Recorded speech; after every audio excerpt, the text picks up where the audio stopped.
Hey, Crackles. Sup, girl?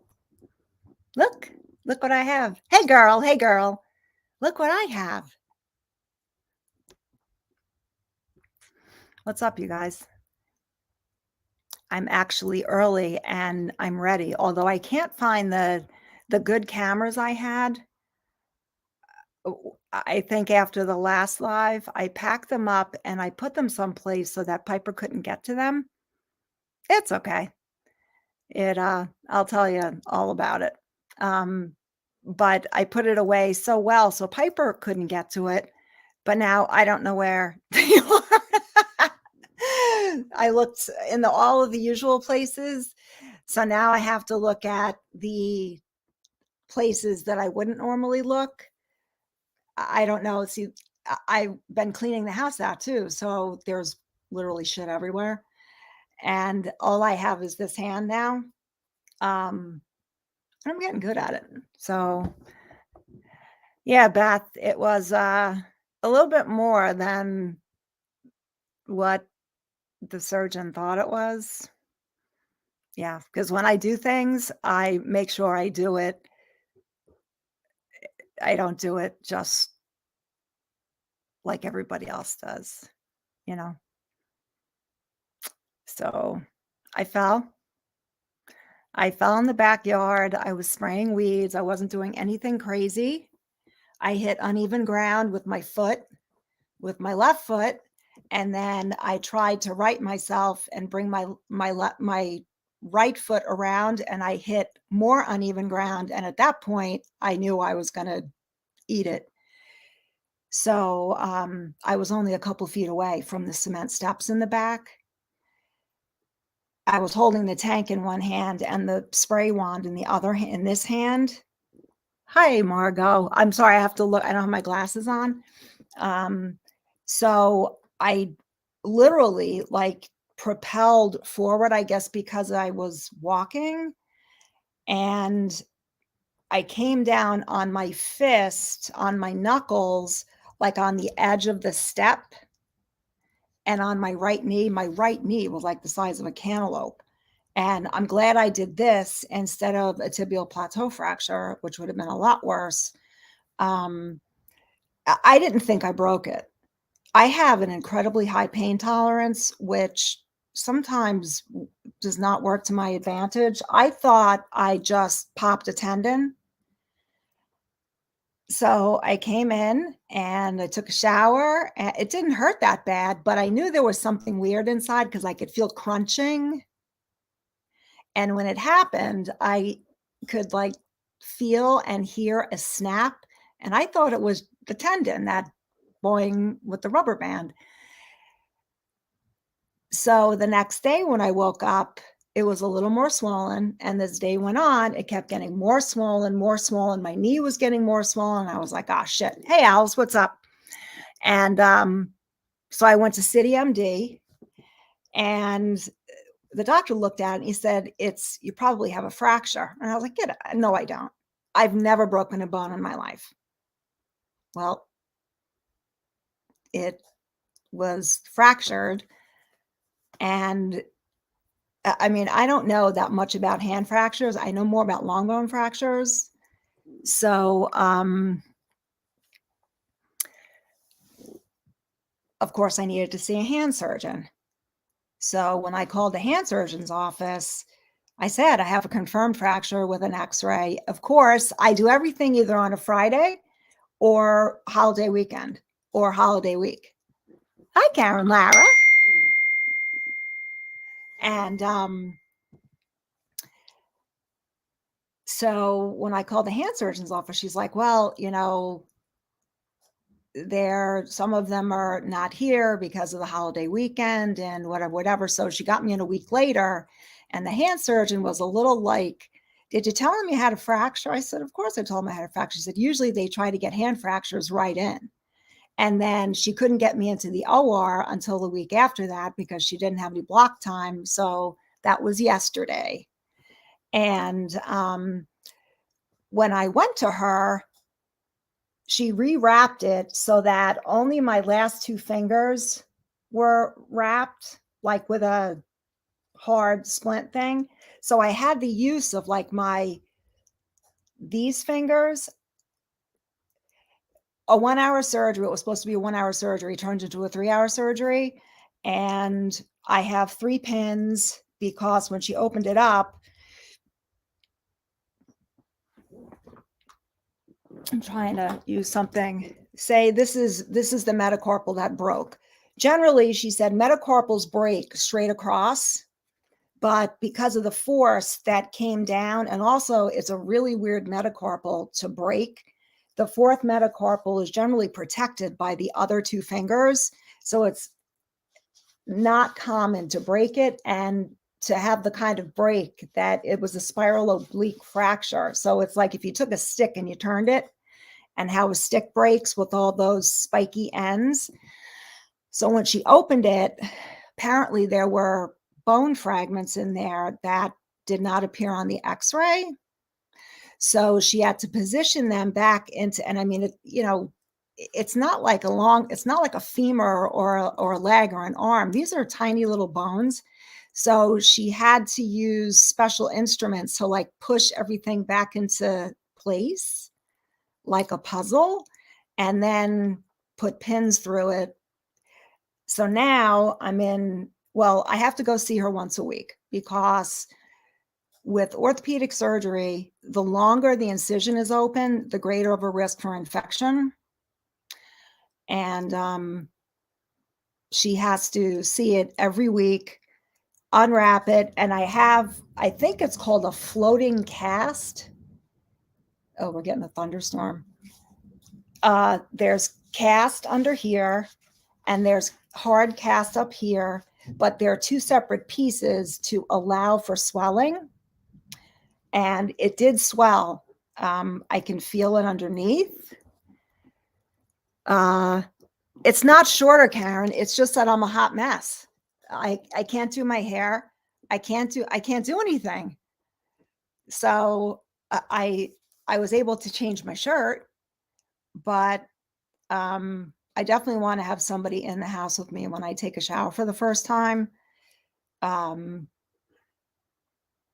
Because this actually, hey, Fundy, the doggy paw.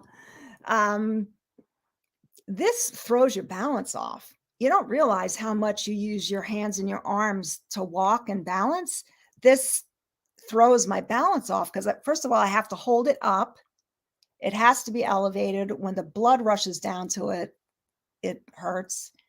But like I took 2 Vicodin to go to sleep last night because I felt the local block wearing off, and I was like, let me just nip this in the bud. But I took 2 Tylenol at like noon, and yeah, I did, Fundy. Because when I do stuff, I can't just do things like the easy way. So, and it wasn't like if I was doing something like, swinging around on a ceiling fan, all right, this was just a fluke and it happened so fast. I can't believe I did what I did. Just, it was perfect storm. So, plastic bag. I did get in the pool last week though, but it wasn't wrapped like this. But I'm getting really good with my right arm and my right hand. It's a fly. Yeah. So, oh, I know, Karen. That's what I'm saying is that if this would, this is what watch out. I put peach. Oh boy. Here comes Holly. We're getting a thunderstorm. So I'll figure it out. I folded a load of laundry today. I told her, I said, I'm not one to sit around like, oh, woe is me. I'm a doer. And if I can do with one hand and two legs, I'm going to do it. I'm going to get it done somehow. I'm going to get it done. So I just have to keep this elevated. And I have been. I hold it up, but I can feel I've lost all the muscle in my arm. And I'm going to need a lot of hand therapy afterwards, she said, which actually is great because she said the two best hand therapists are in my town.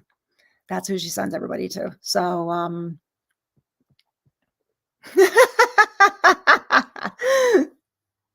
oh, Karen, it makes, hey, Lucille, it kind of makes me laugh. I have a partially torn rotator cuff.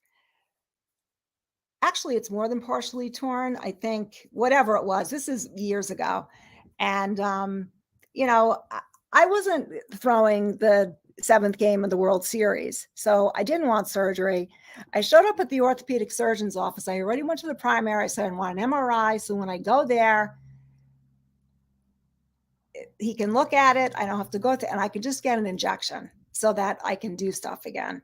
And that's what I did. I got my MRI, went to the orthopedic surgeon, and I said, I got a problem, give me an injection. And I went to the gym and I strengthened all the muscles around it. I have never had a problem since. And I never had surgery. It's a matter of strengthening the muscles that support the joint. Like with my elbow, everything was all torn up in there. So I needed surgery, but I mean, I did great with that. And you can hardly even see the incision. So, oh yeah, the Achilles, that's a wicked injury. Wine. Oh, the screen is frozen. We're getting a thunderstorm. So that may have affected the Wi-Fi, or thunderstorms are going around. I'm sorry, I need something to drink. So I can't just lay around and sit around and like when something has to be done, it's gotta be done. Here we go. Like I said, I had laundry in the dryer. What am I gonna? I have legs. I can go up and down the steps. I have one arm. I can't fold things like I normally would, but I folded them good enough. I can wear them. And I'm so grateful to my friends who your family is not always people that you share genes with. My friend that drove me yesterday, she's my oldest best friend. She was maid of honor at my wedding. I was in her wedding. So we go back years and years and years. We went to nursing school together. I knew her in high school, and she's a nurse. So she drove me, and it was just, she's so cute because she thought about everything. She packed up all kinds of stuff for me to eat, these huge, delicious strawberries and applesauce, Jell-O. And then she went to Trader Joe's when I was in the OR and got all kinds of other stuff. And she even got dog treats, and she got me chocolate chip Dunkin' cookies. This is my friend that has her own cookie company. Hey, B. So, oh yeah, the Achilles is a pretty that's a bad injury. That can be life-changing. And Karen, I can't even begin to compete with you. What you've gone through, this is nothing. So that's it could have been as quickly as it happened, the way I was heading into those concrete steps, the deck was right there. And the deck is kind of elevated. I had these visions of going head first into the side of the deck and knocking all my teeth out, or, a traumatic brain injury definitely would have been worse. Knocking all my teeth out of my head would have been worse. Um, so, oh, I know. I know, Karen. That's what I'm saying is, the rotator cuff, is it painful? Yeah. But is it, if the rotator cuff injury is bad enough, they'll go right to surgery without anything else. And generally in older people, especially people that are very sedentary, even if they do surgery on it, people don't have great outcomes because their muscle strength is non-existent. So there's really nothing, even if they fix it, to support it. But yeah, I'm not I mean, if I'm legitimately in pain, and I have had situations where I had legitimate horrendous pain, but this isn't one of them. And even when I had my elbow done, I mean, like the first day I took a couple pain pills, not because I was in pain, because I was afraid to be in pain. So that's what last night I took the Vicodin. I slept all night. So yeah, Karen Lara's she's the she really went through it. You're shopping? No more falling, I know. B, it was just, well, I have a friend that years ago, I went to anesthesia school with her, and she was a runner. She was out running in Brooklyn. She hit uneven sidewalk and she fell forward and broke her collarbone and her wrist on both sides. So one side was the wrist and one side was a collarbone. That was bad. She couldn't do anything. So, you hear the thunder? I'm surprised Holly's not freaking out. She's getting a little bit better with thunderstorm type things. Fireworks, she still gets kind of worked up. The other night, all Memorial Day weekend, there wasn't a single firework. Last Saturday at 9 from 9:15 to 9:30, some fool nearby blew off about 6 M80s. Why? I don't know. They just did. And it got Holly all upset, got Zoya all upset, but they're getting a little bit better. Like normally Holly would be losing it, but she's up in the chair. She's anxious. Um, but there haven't been any big crashes of thunder yet. Oh, Beth, it is so dry here. And if this is just a shower, it's not going to do anything. We really need, hold me.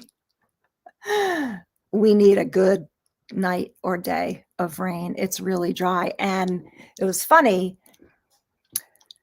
Kevin Daniel, he lives north of me, sent me a text and said, like, he took a picture outside work and the sky was all smoky. And he said, "Are you getting any of the smoke from the oh boy."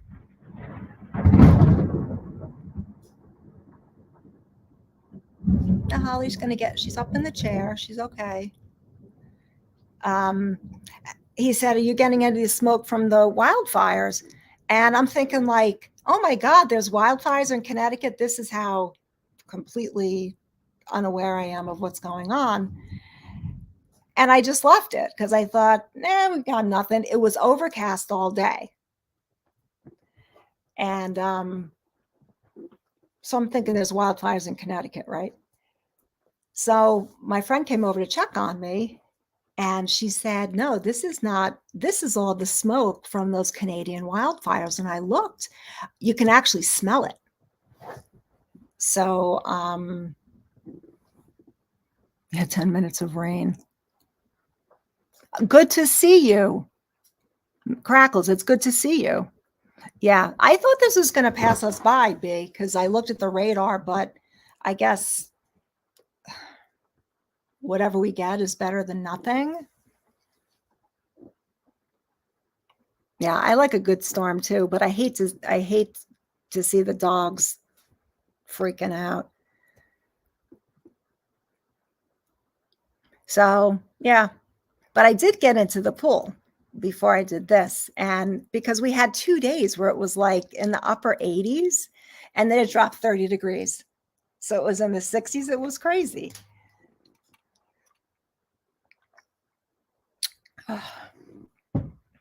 So, yeah, things work out. And like a friend of mine said, you know what, time's going to go by. It goes by so fast. And before you know it, this is going to be off. I'm going to be doing all the regular stuff again. And it's an accident. It happened. I would rather have had it happen in the winter, but it is what it is. No big deal. Get the fuck out. Yeah. So, what else is going on with you guys?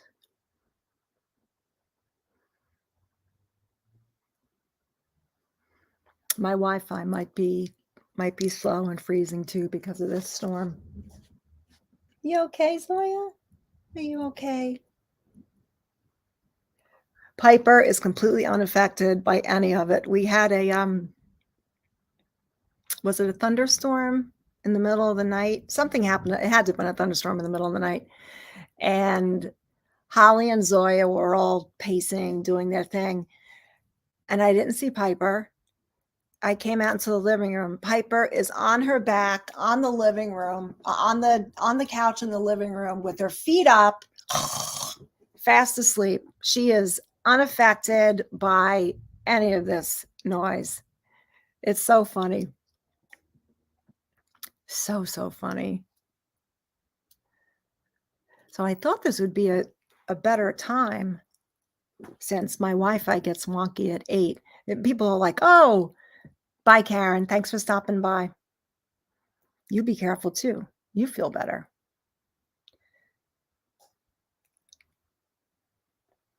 So the garden is growing. I had my first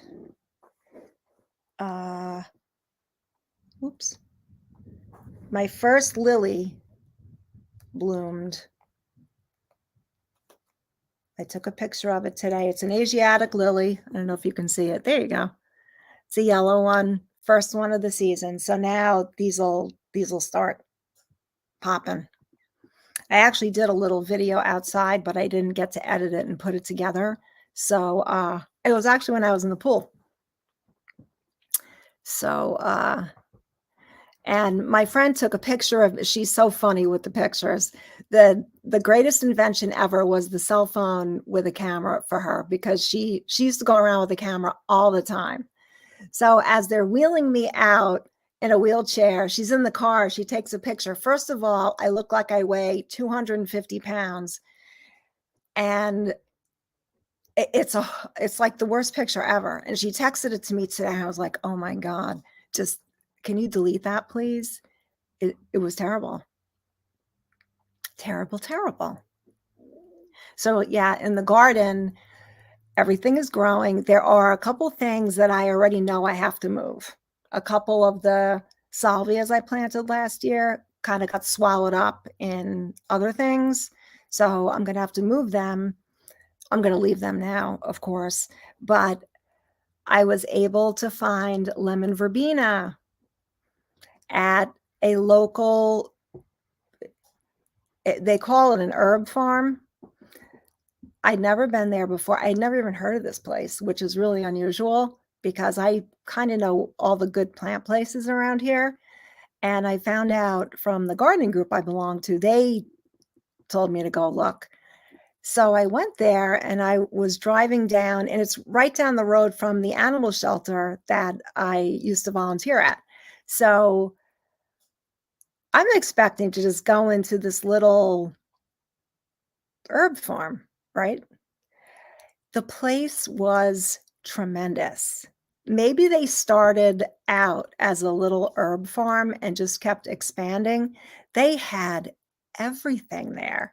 They had herbs, they had flowers, they had bushes, tree, everything, vegetables, everything you could possibly imagine, they had there.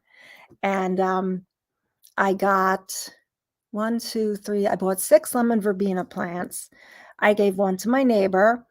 I'm going to give 1 to my friend that drove me yesterday because she's into plants and, um, but she makes the cookies, and she's always looking for to tweak her cookies a little bit so she could use the lemon verbena. Um, so I planted 2 in pots, and I planted 3 in the ground just to see which ones will do better. And also what I found there is I'm not allowed to go to these nursery places because my credit card starts to like burn up in the little thing that you have to run your credit card through. I found passion flower vines. Now, I had one a couple of years ago that I found, and it was a hanging one. Now, they were planted in pots and they climb. And they had 3 different colors, varieties, so of course I can't just get 1, I have to get all 3, right? So I planted all 3 in a big pot, and I made a trellis with bamboo sticks, and I kind of guided each one up its own trellis, so each one will separate out and have their own flowers, and there's one that has a bud on it already. Hey, Linda. So, when those bloom, those are really amazing. They're like 3D flowers. The most incredible thing I've ever seen, not felt, I didn't feel them, I see them. What's that, Lucille? Conchas? I don't know what that is.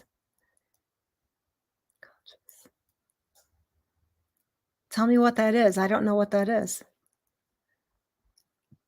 Alice, I know. You and Alice are I call Alice the vampire all the time because she is the OG night owl. True. She's up. Mexican sweetbread. Okay, I like that. I like Mexican sweetbread. Um, yeah, I've received messages from Alice in the middle, like, that she sends in the middle of the night, and I get it the next day, and it's just funny. And then when I get a text from her or I send a text out and she replies, like, in the morning, I'm like, "Oh my god, you're up? What has happened that you're up so early?" But I mean, I don't like early mornings either. I never did, and I'm much more of an evening person. So, everybody has a different circadian rhythm. Some people like the night, some people like the early morning. Oh, you've been going to bed early? Yeah, I know you did. You've been spending time with your fam. Oh, you talk her head off at 3 in the morning? Oh, good.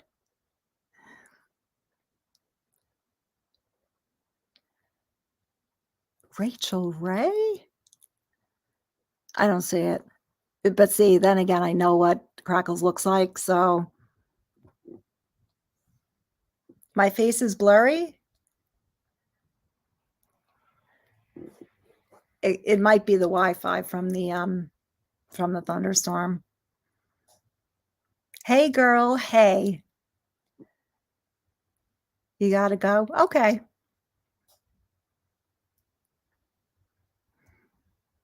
Alice, Crackles can talk. She can talk. I've been on the phone with her. She can talk. Aw,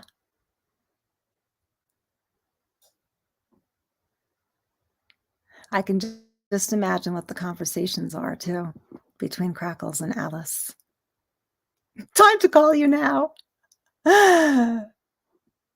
Oh, Crackles, that's why I love you. You're so cute. Too cute. Alice, how was the movie yesterday? Was it good? Is it worth seeing? See, everything comes out on streaming so fast, and a lot of the movie theaters by me are they're actually closing because they're getting killed by streaming services. The theater in Mattituck closed. Another theater that's within a half hour closed. And there's a multiplex that there's rumor it's also in some bad financial situation. Funny I'm sure it is, Crackles. Um, so, streaming is really putting a squeeze on movie theaters. Oh, you were pissed. I hate when I'm pissed at the end of a movie.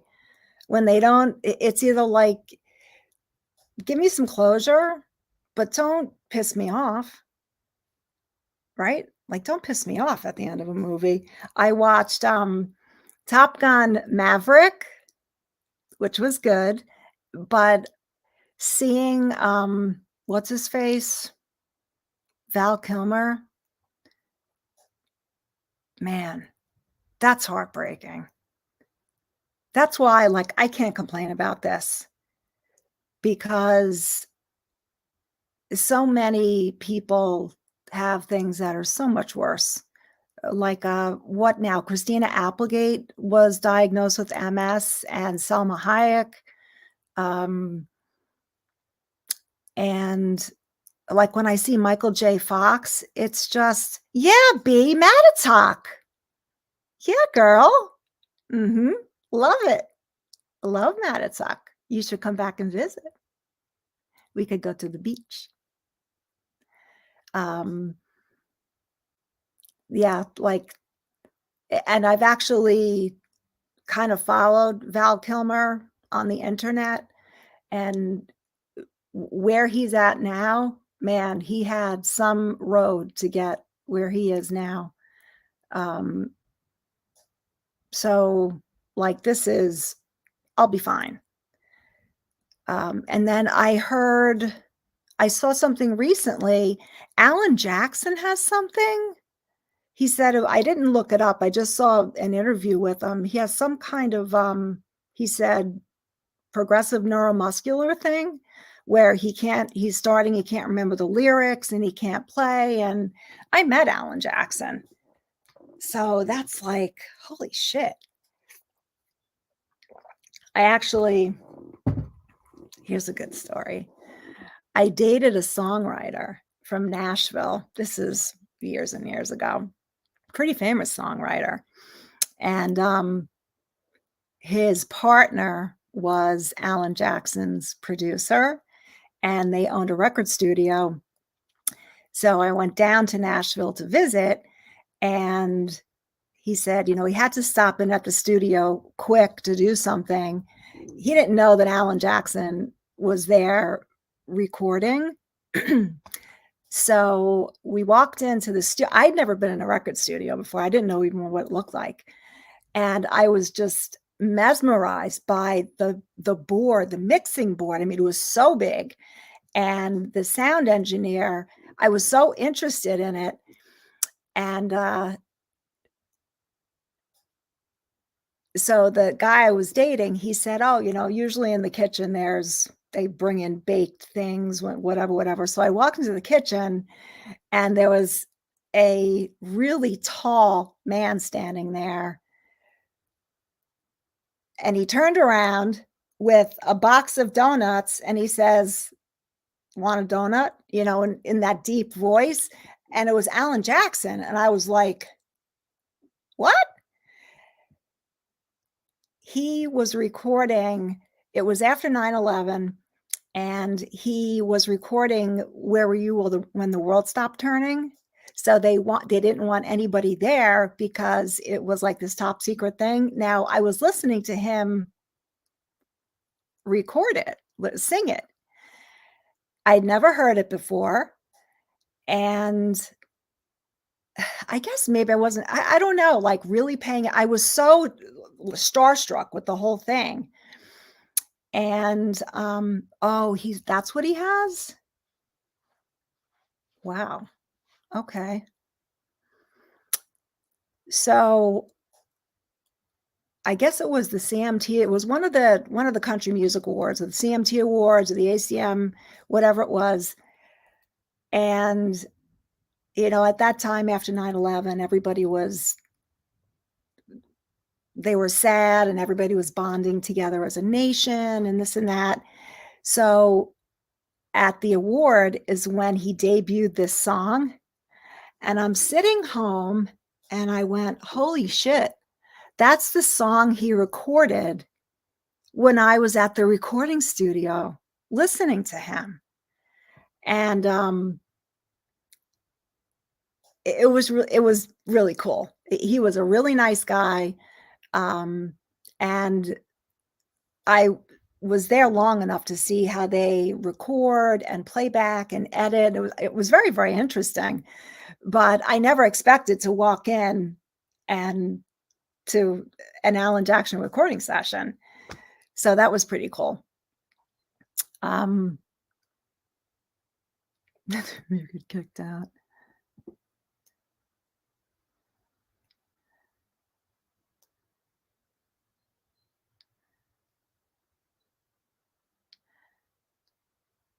Yeah, Alice took everybody to the movies.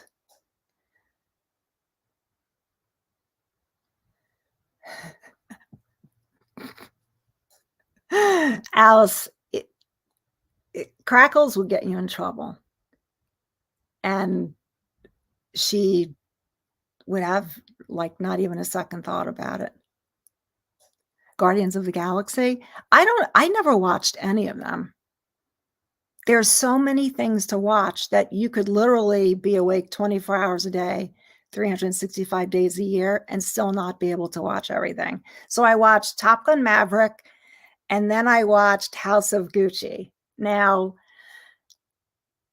when Lady Gaga first came out, I was not a fan, not. The whole meat dress thing rubbed me the wrong way. There was always a gimmick, right? Until everybody realized what a tremendous talent she is, and then things turned around. But I thought she was excellent, and, I enjoyed it. I liked the movie. Apparently, it's not a documentary, but it's based on real life. Um, and there are other ones that I have queued up to watch. I can't even remember what they are, that I thought maybe I was gonna hang out today and just watch them, but I didn't. I'll watch them later. I'll go to bed and watch them. I can't sit around and just I can't. I can't do it. Nope, no can do. I never got into, like, the Marvel and that stuff. I used when I was young, I used to like Batman and Superman and Spider-Man, and I've seen some of the movies, but I never really followed it. Um, both get us into trouble. Alice, I don't see you causing trouble. I don't see you, like, getting in trouble. I see you as more like very you follow the rules and you follow Crackles, no. Crackles, if there's a rule she Crackles looks at if there's a rule, it's meant to be broken. I don't see you like that, Alice. I see Bet Crackles is like, "All right, there's a rule, I'm gonna break it." She sang with, Tony Bennett, Margot, and it wasn't until really until that duet with Tony Bennett, and then at I think it was the Grammys, when she sang, from this was it The Sound of Music? I know I do crackles. You're a thug.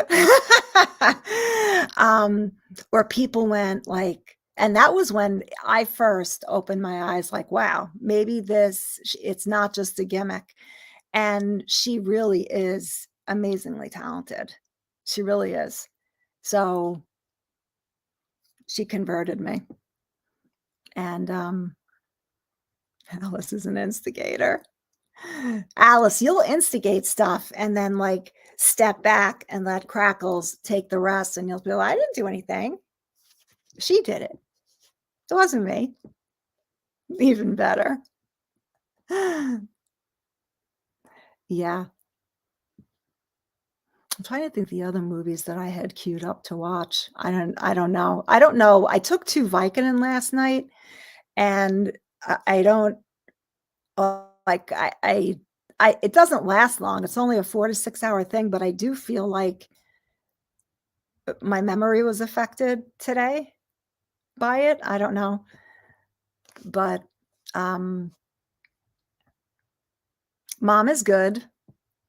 She's hanging out with her friends in Manhasset, her friends being the other residents there who they're so nice and the staff is so nice. I Michael S. She's just like them? Who's that? I don't know who Michael S. is. Um, I can't ask for anything else than she gets taken good care of, and she's being taken very good care of there. So, this could have been a big blessing in disguise, and I'm happy now. There was a big stress that got lifted, but it's like, okay, so that was better, and then this happens. So, she's just like them. Who's just like who? I don't know. Don't know that.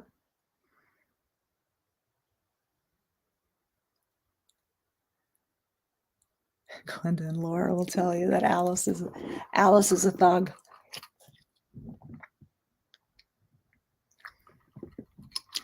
Do did the patients ever meet each other in the bedrooms? What do you mean? Is there any, like, sexy stuff that goes on? There's sexy stuff that goes on in facilities all the time. Some facilities frown on it. I actually know where mom is now that there are a couple of couples. They don't sleep in the same room, but when they get them all ready for the day, they go find each other in their wheelchairs and they hang out all day. There are 2 couples on her unit there that and what I like there is that there are all different kinds of people, all different they're young, they're old. Um, it's a really nice environment. So, yeah, that's right, Lucille. I can sit back and relax because she is in good hands, and I've kind of through therapy and through a lot of work on my own, I don't sit around and cry anymore because she's not gonna get better. There's nothing I can do, and the only thing I can do is make sure that she's well taken care of, and I'm doing that. So, that's all I can do. You're a thug in crop pants.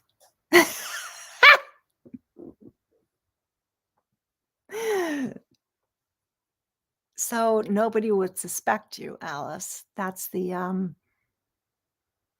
No, Chickaboma. I don't think anybody's met my mother in the bedroom. Um, I don't think that's something that they wouldn't wanna get smacked in the head, and mom would smack him in the head. Thug fashion. Well, speaking of thugs, I watched a video before of a man going through, I want to say it was Walmart, with a wagon, putting all kinds of stuff in the wagon and walking out of the store. Literally, nothing is being done in New York State anyway. They are just letting, it's like the Wild West again. People are walking out of stores. They're not doing anything about it. They're stealing thousands of dollars of merchandise. Nobody's doing anything. Like, what's going on here?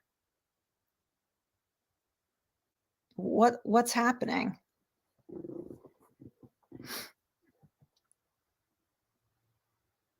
Guardians of the Galaxy was a great movie. Maybe I should start watching them because I actually do like the actors that they have. They're cute. Yeah. Like Lucille, like what, they're just letting these people walk out. And what they do is they have the security cameras that a third party monitors. So after a month to however long it is that I guess the stores are contracted with these security companies, they go back over and they look at the cameras and they put out something, 2, 3, 4, 5 months later. Have you seen, and they'll put out the video. Well, why didn't you stop them when they were walking out the door? You don't even know where these people are now. So, well, Crackles, it's kind of a tourist area here too.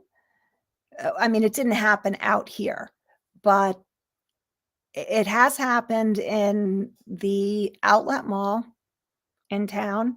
Somebody went into, what are those really expensive goose down coats that are like $2,000? They went in there at holiday time and they stole like $16,000 worth of down coats. And they just walked out. They just walked out with them. Nobody did anything. So you wonder, like with all this inflation and the prices, they're going to have to increase the prices to make up for the loss, right? I mean, right. That's right, Linda. Um, I don't know. I don't know what's happening. I mean, why have laws? Just let everybody go, get whatever they want, walk out, and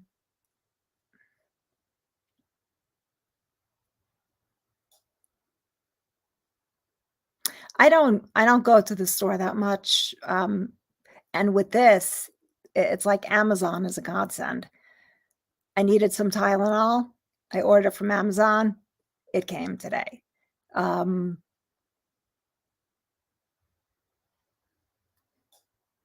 Lucille, who sent me a picture?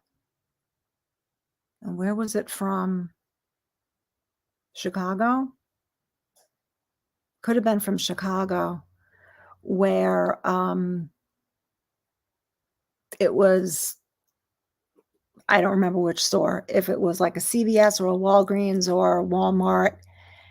Everything was locked. Everything was locked up, except, big things that you can't stuff in a bag. Everything was behind glass. What are we coming to? Where everything's going to be locked up? Oh, Lucille, you're in Chicago. Yeah. It, what's happening? This stuff, did this happen before COVID? I don't think so, not to this extent. But, in New York, they changed all the laws so that there's no really any consequences for doing that. They arrest them, book them, and then they let them go, and they never show back up for their court appearance, and there's not a damn thing they can do because they tell them they're undomiciled. And so where are they gonna send somebody with a warrant? These people are long gone. They're not stupid. Oh, yeah, Crackles. Mhm. Well, New York has one better than that. You can go into any pharmacy in New York, doesn't matter how old you are, and purchase 10 syringes a day, no questions asked. You just have to walk up and they'll ask you, "What kind do you want? Do you want insulin syringe? What do you want?" And they have to sell it to them, whether it's high school kids or it doesn't matter. And I remember picking up a prescription years ago, and I knew the pharmacist, and these kids that had just gotten out of high school went back there and they bought 10 syringes. And I said to her, "Did I just see what I thought I saw?" And she said, "Yep." And we have to sell it to them. One of the pharmacy techs apparently refused to sell the syringes to whoever it was, and they were fired. But yet, if you're caught with the same stuff that you are allowed to buy, they will charge you with possession of paraphernalia. So I don't know how they can allow you to buy paraphernalia and then, oh Jesus, Lucille, that's terrible.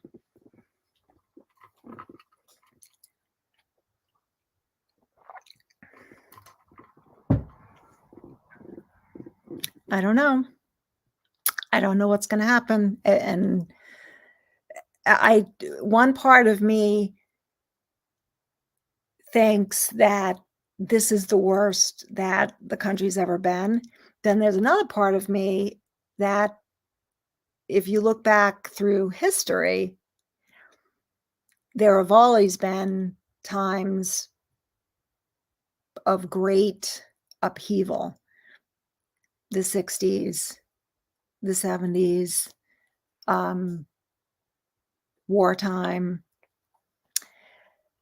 But you would think that after all that history and all of the knowledge that we have and the knowledge that we can access on the internet, that it would be better than it was before, because people didn't run around stealing thousands of dollars of inventory before, did they? With no ramifications. Stuff they didn't have to lock stuff up everywhere. I don't know. I don't know what the answer is.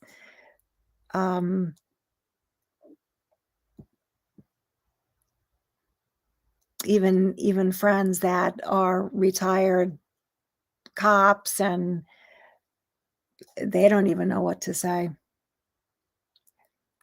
Yeah. Yep. I know, B. And some of the cops now, they won't even go after some people because they know it will be a wasted arrest because they won't show up in court. And I mean, I don't know how that works where you arrest somebody if because I was married to a cop, so I know that they get credit for like arresting, and their promotions are based on how many arrests. And but now the cops, the laws are so against them and people are so against them that they kind of like don't care anymore. They're just there to show up and clock in. I don't know. Yeah. Well, Lucille, it's getting like that in schools. You know, schools is you thought school was a safe place you could send your kids. And now every day when parents are sending their kids to school, they're hoping that they come home at the end of the day. I mean, what is that? Yeah, hands are tied because of the politicians. They have to start cracking down on this stuff. It's I don't know. I don't I there are now situations in hospitals. They have active shooting situations in hospitals now. It's insane. It's crazy. They, you know, peop healthcare workers getting assaulted and killed. Like, what's the deal with this? Yeah, it's kinda like, is it that they're the younger generations are being raised without being taught to respect authority or respect laws or rule? I don't know. I don't really know, but all I know is that people today are far more ungrateful, less appreciative, impatient, and just downright nasty. And I don't think they used to be like this before. And I've worked with the public enough to know that things were not like this before.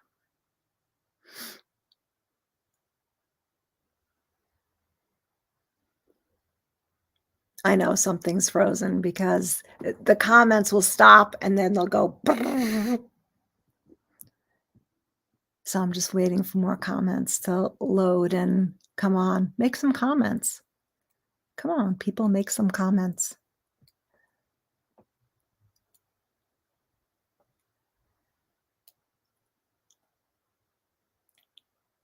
Oh, and Alan Elder, by the way, I do not recall blocking you.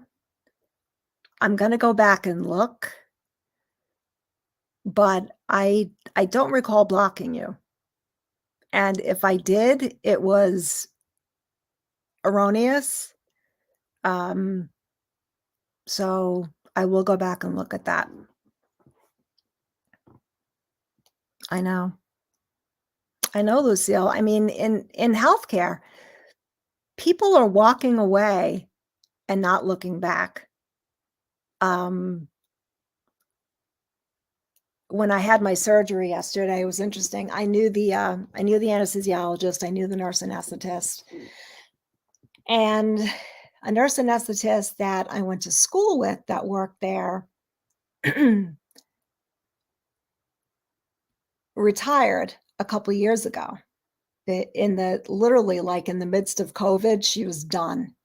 She just got so sick of the whole thing and she retired. Now, for the person that I knew to walk away from it, she was one of the most tolerant, intelligent, capable people I'd ever known. And for her to walk away and say, "I can't take this anymore," says a lot. It really says a lot. Um, it seems like everything now has come down to the almighty dollar, including healthcare.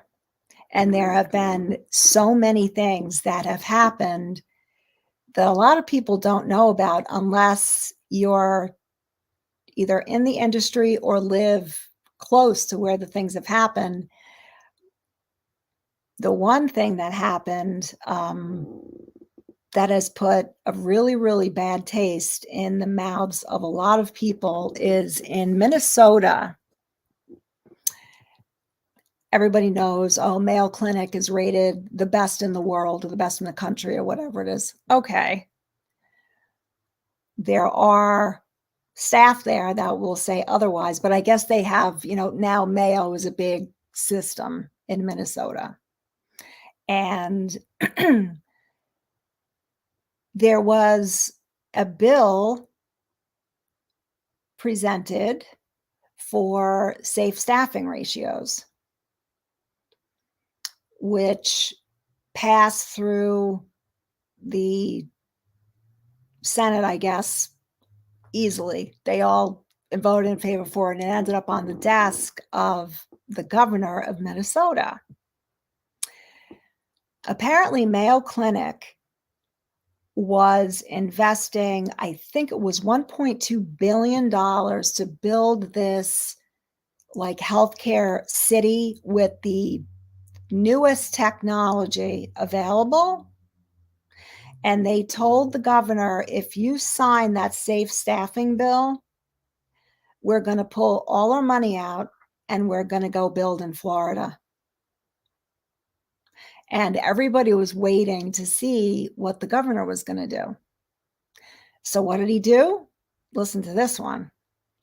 He exempted Mayo. He signed the staffing bill, but exempted any Mayo facility from having to follow the safe staffing laws because he didn't want to lose the development money. So what does that tell you about healthcare today and these big hospital systems? They don't care about you. They don't, with all, they have commercials. Oh, we care about you. They don't care about you.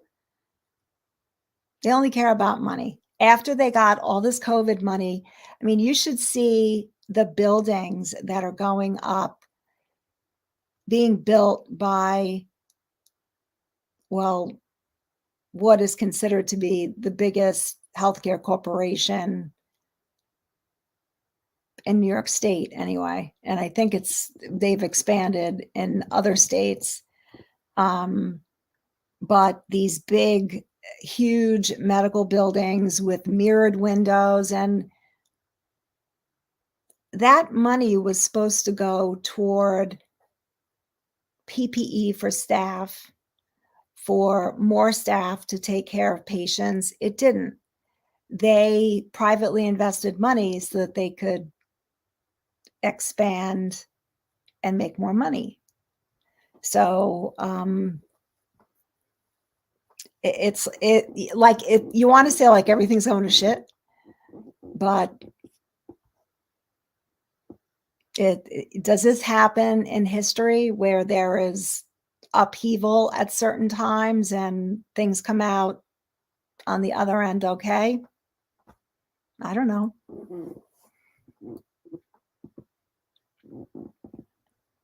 Yeah, working with the public, you used to enjoy it because they were just different.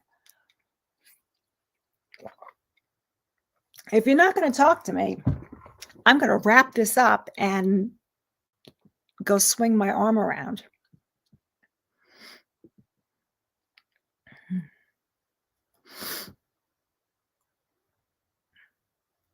Lucille, when I go to places now,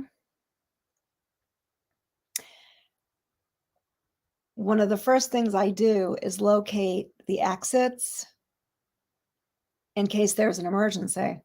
I know where to go to get the hell out of there.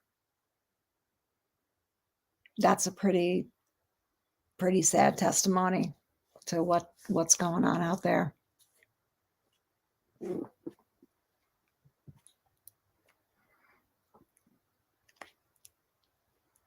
Y'all help you out. Either you guys are not talking to me or I'm frozen again.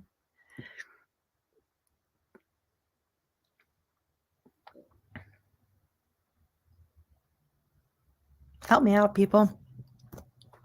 Help me.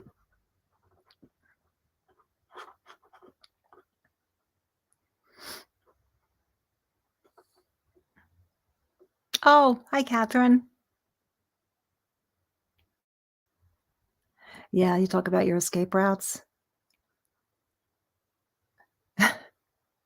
They have their parties at Prince's house.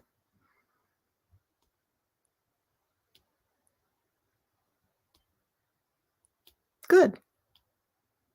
Am I boring? Am I not Let's talk about something stimulating. What is stimulating? This is not stimulating.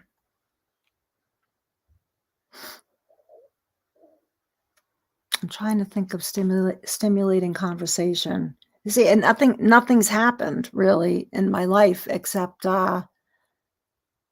getting mom situated. I'm just glad that, like, all the big stuff for the summer is done. I opened the pool, like, in the middle of May, beginning of May, because in the beginning, middle of May, we got this beautiful weather. Everybody opened the pools, and then it dropped down to, like, 60. Everyone misses me. No, everyone doesn't miss me. Yeah, so it dropped to, like, in the 60s, and then nobody could use the pools because it was too cold, and then we got a couple days of really warm weather, and people were in their pools, but then it's cool again.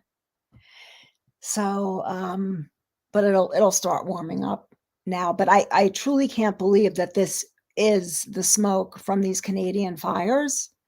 Um, and I got a notification on my phone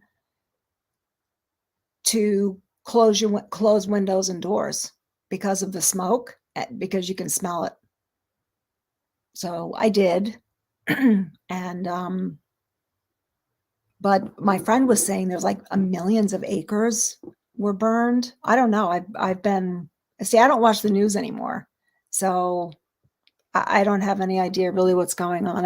I get what I get from online, and I guess I didn't see the fires. We miss you, Stealthy. I miss you too, Crackles. Oh, you don't even shop in your town? Yeah. Purple, you get touched. Prince's house is haunted? Stop. Prince's house is not haunted.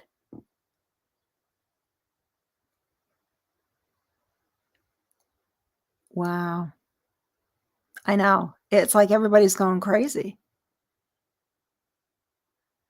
I don't think people were going crazy. Hey, Robin. Um, I don't think people were going crazy like this before COVID, were they? I think COVID made everybody nuts.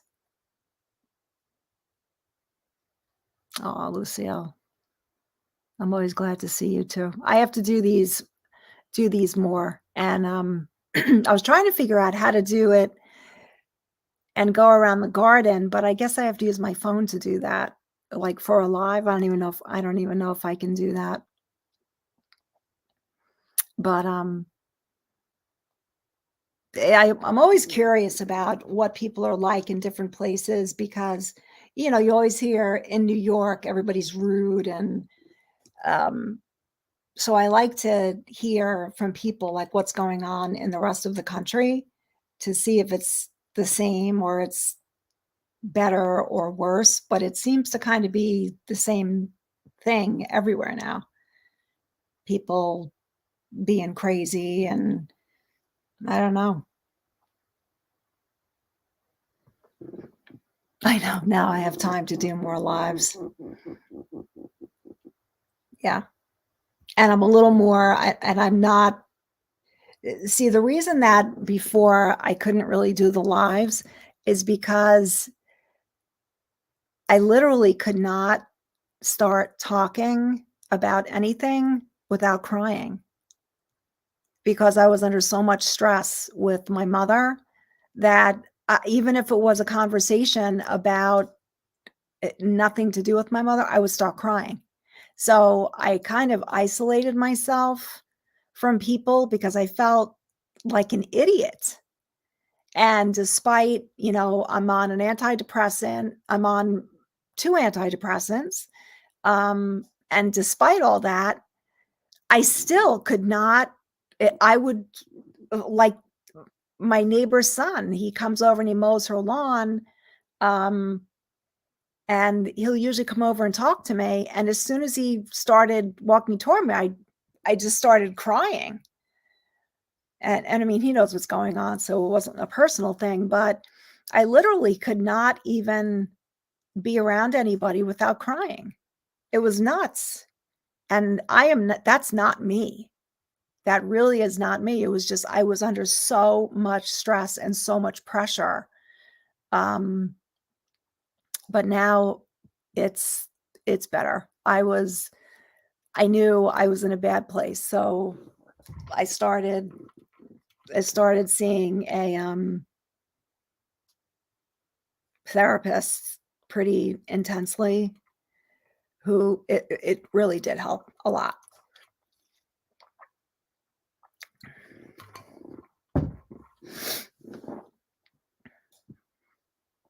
Yeah. Yeah, I can imagine that crackles, I can see that. How they don't want anybody to know what the crime is. I'm trying to think in Tennessee, not Nashville, but I thought I saw something another city in Tennessee is kind of seeing the same sort of thing. Oh geez, really?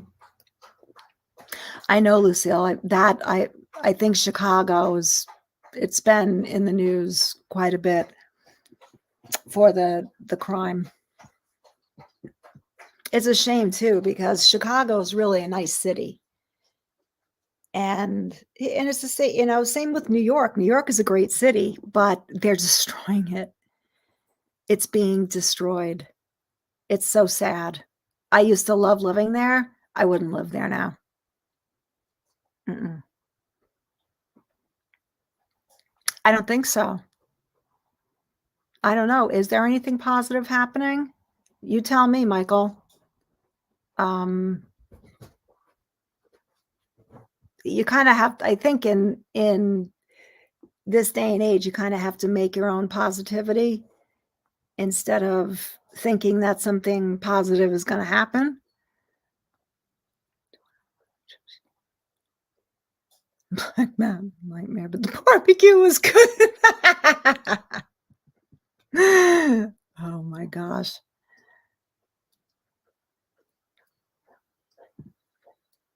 Piper, Piper, Piper.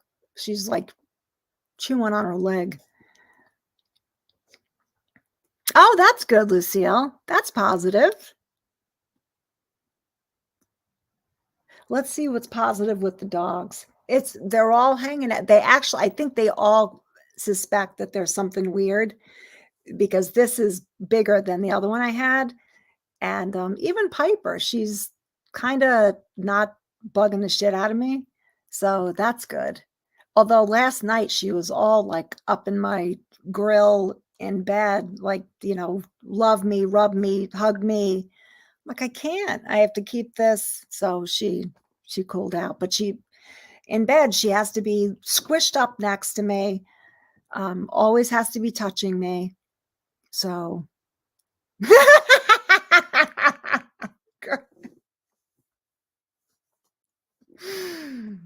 with Holly and Zoya, I could. Piper would probably attack it. She'd go after it. I love her to death. She's got some personality. She's almost a year and a half, and she really is amazing. This morning, I looked out the kitchen window, and Piper was running all around the backyard, and Holly was chasing her, which is amazing because anybody that knows Holly is not a runner, but she's lost so much weight. She's moving so much better now. and the 3 of them just run all around the backyard, and it's so adorable, but I just love watching Holly. I mean, Holly's gonna be 9 years old in December, and she is running after Piper, and Piper knows that she's not all that fast. Piper will wait for her. She'll stop, she'll wait for Holly to get closer, and then she'll start running again. It really is adorable to see. So, oh, I know, they would drag me all over the house. The barbecue and it is? Hmm.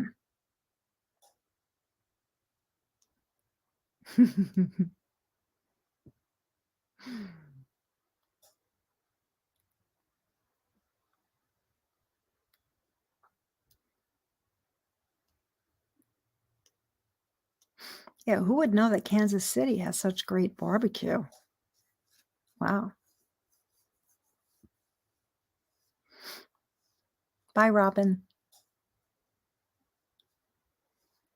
Yeah, so, that's kinda neat to see because, Holly was always very mellow but I don't know if she's running after her because she's pissed off at her 'cause Piper does not leave them alone outside.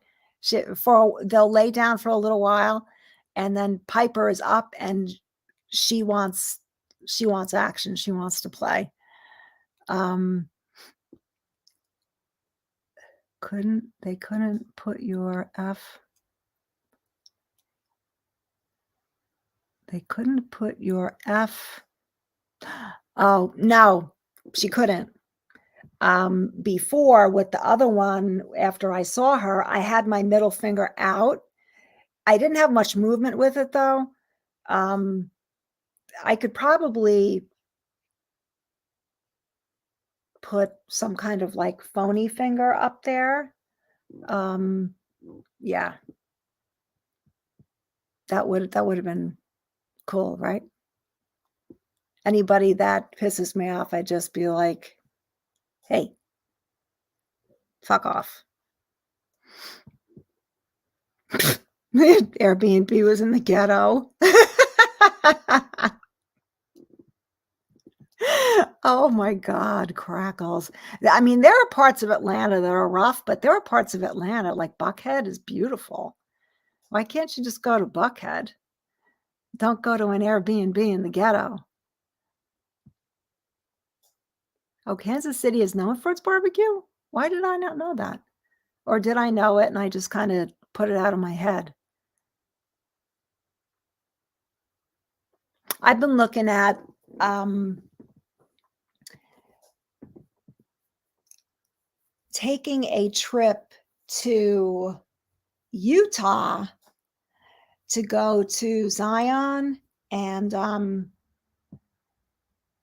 help me, the other park there. Ugh. Anyway, a nurse there lives in northern Utah near the Wasatch Mountains. The view, bye, Linda. Thanks for coming. The view from her house is amazing. The mountains are in the distance. I mean, it is absolutely beautiful. Beautiful there.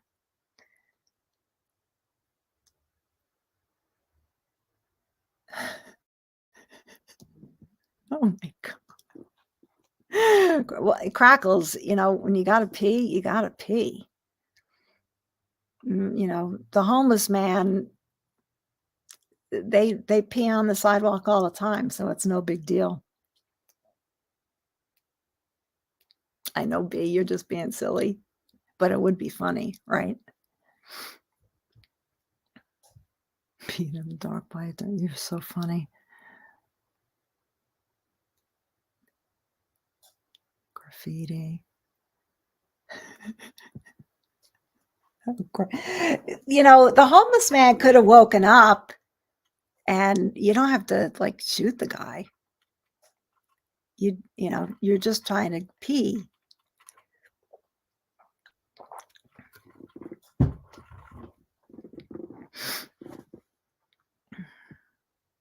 Now, not for nothing, Crackles, but Is it worse to shit in the woods or pee behind a dumpster with a homeless man sleeping on the other side? Which is worse? Or are they equal? Oh, I know. In my car, I carry a urinal because I have been in a situation before where I got stuck in traffic and had to pee so bad that I had to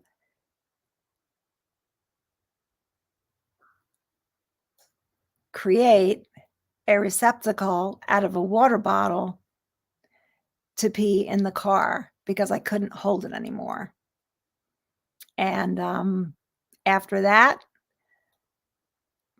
I decided to carry a urinal in the car because you just never know. You never know when there's going to be an accident or there's going to be something that ties up the traffic and you got to go.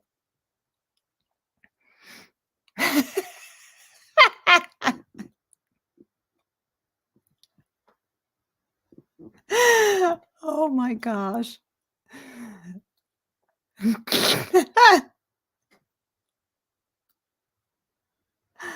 Oh my, they have well, my urinal is just a hospital urinal. It'll work in an emergency, but they do make real female,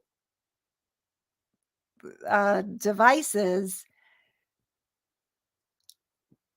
for peeing on the go.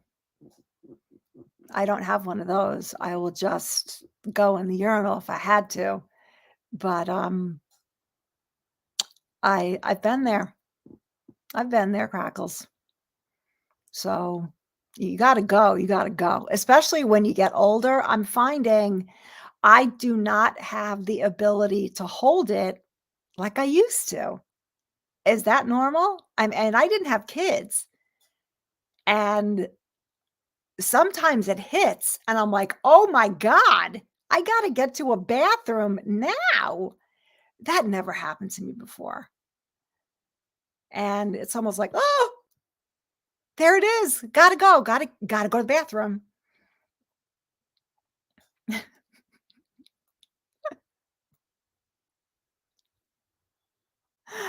It's not gonna ride, Beth, it's not like you put it there forever.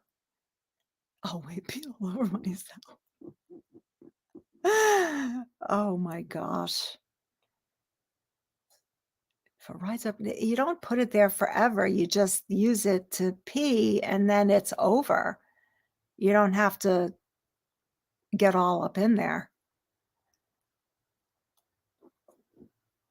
Nobody else even will touch this conversation, Crackles.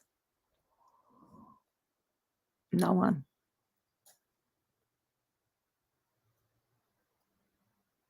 So, shitting in the woods versus peeing next to a dumpster with a homeless guy next to it. I'm still gonna go with the shitting in the woods is worse. Um, I don't think peeing behind a dumpster is all that big of a deal. That's just me. Hell to the no. No, it's not a bedpan bee. It is go search on Amazon for female urinal, and you'll see what I mean. It's oh, I have to order baby wipes. Thank you for reminding me, Beth. I have to order wipes because since I'm left-handed, try wiping yourself with your non-dominant hand. Try. Ain't easy. And then I had that bidet that I installed for my mother. Well, let's just say it shoots farther than it has to. Um, After I busted this, I figured, "Oh, I'll just use that and it'll be a lot easier." Well, it shot right through my legs and straight into the eh, pretty much into the shower. That thing went whoosh. So, stand-up urinals for women, right on. Hi, Moonfall. See, don't bees knock in the urinal, and I don't think that's fair. I don't. I don't think it's fair. You don't have to what is this practice? You don't have to practice. You don't have to practice with a urinal. You just put it there, and how do you give a urine specimen when you go to the doctor, Crackles? You don't practice. Oh, B. It's like giving a urine specimen.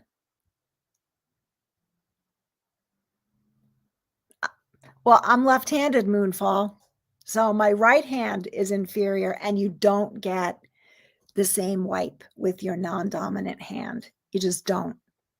So, baby wipes necessary, and bidet necessary as long as you keep your legs closed, or else it's like a fire hydrant shooting out of the toilet. You have to uh, Crackles, wait. You've actually gone to the length of looking up on YouTube how to use a female urinal? Help me out with this, because this is heading into a very funny joke. You didn't think of me wiping? Now you did. But seriously, try to wipe yourself with your non-dominant hand, and you just don't get that same level of clean. You just don't. So you need a little help. Mhm. No, there's no practice. What is this? This is not like, a sports team. It's a urinal. But if I'll tell you, if you need it and you have it, it's it's priceless. No, girl. So I could just see Crackles ordering this female urinal and, um, practicing. I have to practice how to use it before I put it in the car. Really? 'Cause that's something that would be funny.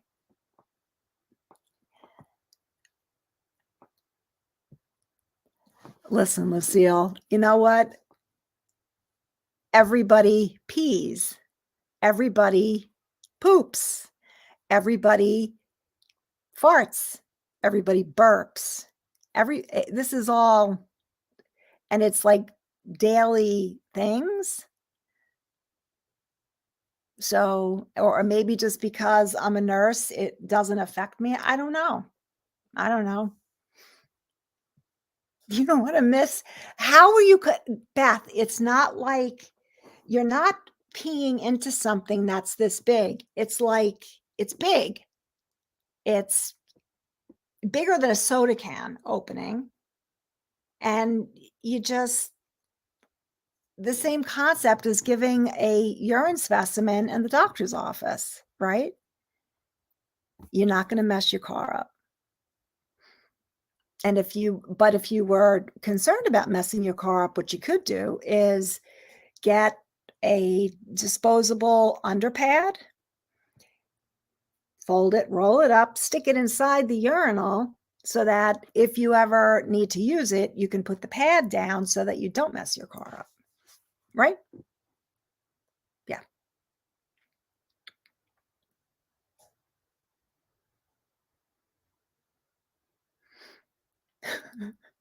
Why did I know you were gonna say that? I knew you were gonna say that. You missed the cup. Do you put the cup close enough, or are you holding it you have to hold it kinda close.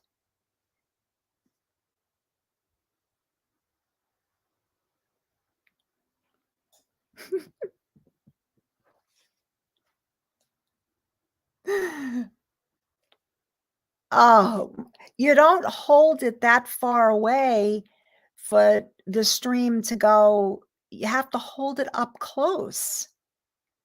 You know what I mean? Close, not down, up close. Yeah. But the urinal hole is bigger even than a urine specimen cup. So so what happened if the stream has a mind of its own, what happened behind the dumpster? Did it spray all over? Or did it, like now, this leads to another. I just had a thought. Wasn't there a story once about somebody that sprayed urine all over a plane cabin or something? Was it urine? I think it was urine. As long as you're not spraying urine all over a plane cabin, you're good. It's very unlike giving a urine specimen. Did you pee on the homeless man?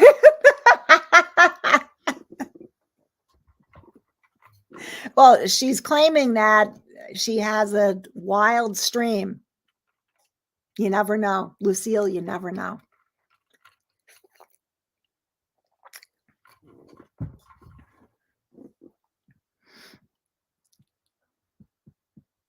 He was 8 feet away, so you don't have that powerful stream 8 feet away.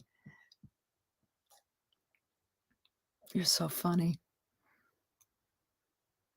It is easier. It's like, I don't even have the real female one. I just have a regular urinal. Um, but even the female, I mean, I think it's made for camping pretty much. Um, oh, B found it. See? They even have videos to show. Well, it's for it's not like you use it to pee in your car. It's for an emergency. Um,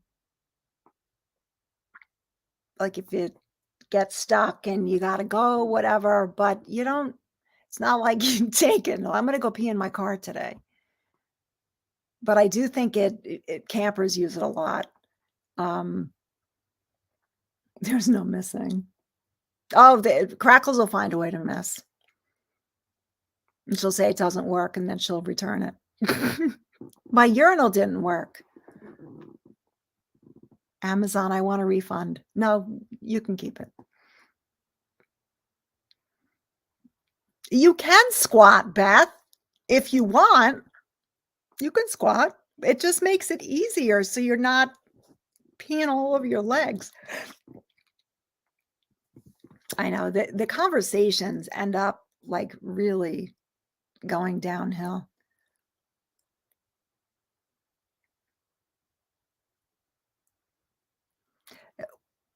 All you have to do is get stuck in a car once when you have to really go, and you'll see. Well, now they're making bathrooms all inclusive, right? I just saw a thing today about a female volleyball player who got spiked in the face with a volleyball by a trans male volleyball player. And she got a traumatic brain injury. I mean, really hurt. So I think she's suing whoever it is. I don't know. I personally do not think they should allow in regular sporting athletics trans males competing against females. I don't agree with. There is no way that a female is ever going to be as strong as a man. They're just not. I don't care. Say whatever you want. Um, I don't think it's right, and I think there is a huge risk of really getting hurt. Even, these female athletes, they're amazing, but I watched the video and the spike, it wasn't like the spike was even to the players in the front row. The spike hit, she was in the back row, and that ball really came down on her. So,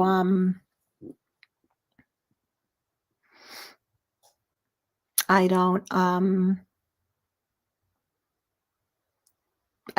don't agree with. I really just don't agree with it. If you want to have other things, but as far as athletics, it's not fair. It would be like having a an NFL football team against an all-female football team. It's just not a fair matchup. It's just not. So, I said what I said. No, it's definitely not. It's definitely not fair. Right. And if that's what they want to do, then maybe they need to have a separate association for trans athletes, which is what they're going to need to do if this continues. But then again, they're going to have a volume of trans athletes to be able to financially support any kind of organization. So there's that. I don't agree. I don't think so either. I don't think so. It's the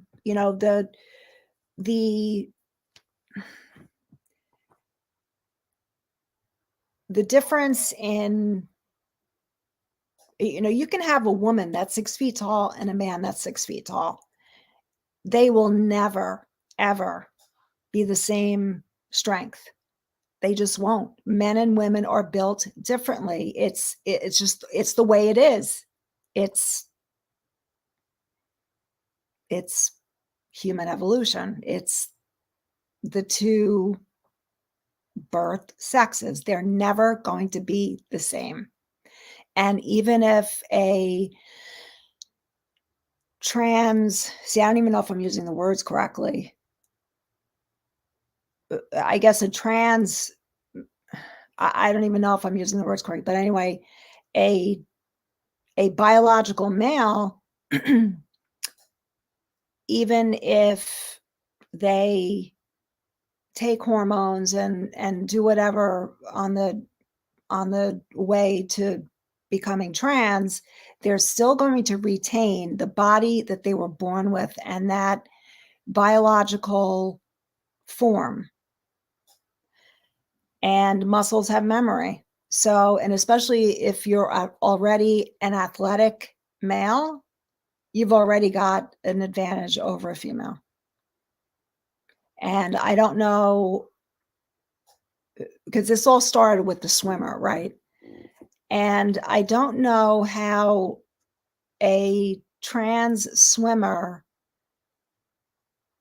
could be happy and proud of winning, and I'm talking about in any sport, but you could be proud winning against a bunch of women that had no chance of beating you in the first place. It's kind of like no competition, and that's what the game is all about, is competition. So, I don't know. I don't think it's fair. Hi, Moonchild. I'm glad you made it. Oh, is that right? Caitlyn Jenner even feels well, there are a lot of people that feel the same way. And I agree. Let trans men have their own competition, have them have their own association. Um, you can't why do you think that they don't play any other athletics with mixed sexes? They don't because it's not a fair matchup. Ice skating competition. Yeah. Oh, absolutely.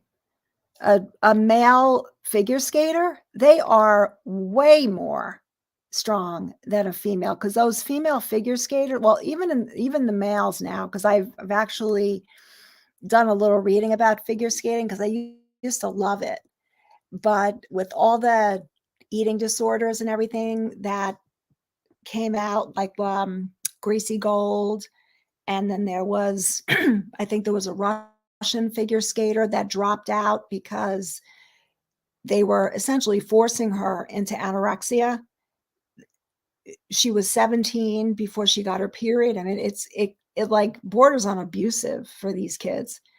So, can you imagine a trans would it be male or female? But imagine like a trans male to a female competing against a biological female in figure skating?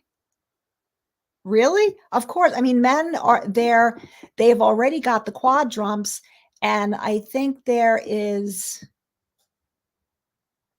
he Japanese, a figure skater who's working on a what would they call it? Duo, triple, quad, 5 rotations. If a female figure skater can do quad jumps, they're just starting to do quad jumps. Men have been doing quad jumps in competitions for quite some time, so that tells you that they're stronger. Um, but these girls, the coaches want to keep them prepubescent for as long as possible because they're lighter, they can jump higher, and as these skaters get older, their bodies are a mess. It's like gymnasts. Your body is not supposed to absorb all that pounding for that long. And Mary Lou Retton, I think she's a mess now, her back and everything. So yeah, of course. Lungs, the bigger lungs, bigger everything. Well, Crackles, I think ice skating has kind of fallen away is because of the not stigma, but it's a very bigoted sport. It's very difficult as a poorer family to put their have any kind of athlete like a gymnast or an ice skater because the training is so expensive. And like with ice skating, you have to pay for ice time. So it's very, very expensive. And it's been the history of the international figure skating, IFS, International A, I think it is.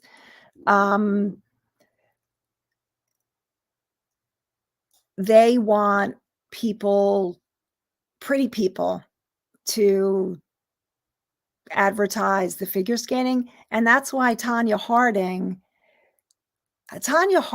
was the best figure skater in the world at one time, but she came from a horrible family situation, and where she used to practice was in a mall that had a public ice rink. She couldn't pay for ice time, but she was a phenomenal athlete. She was raised in a horrible situation. Her mother was out of her mind. Um, and she got with that idiot husband of hers. So I think in a completely different set of circumstances, Tanya Harding would have been America's sweetheart, just like Nancy Kerrigan was. But and that's the attitude of figure skating. They don't want someone that trained on a public rink. Yeah. Hi, Dee Dee. Yeah. You can't change biology. I mean, you can take hormones and do, but you're never gonna change if they take blood and they genetic test, you're still gonna come out with an XX or an XO. Um, and I actually have one of my cousins has a she had a son who is trans, and now her son is named Emma. And she told me some things and taught me some things that made a lot of sense. Um, hey, Jane Sandra, nice to see you.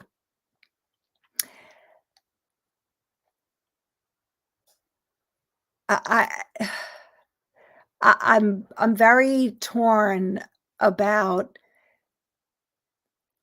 kids and this whole trans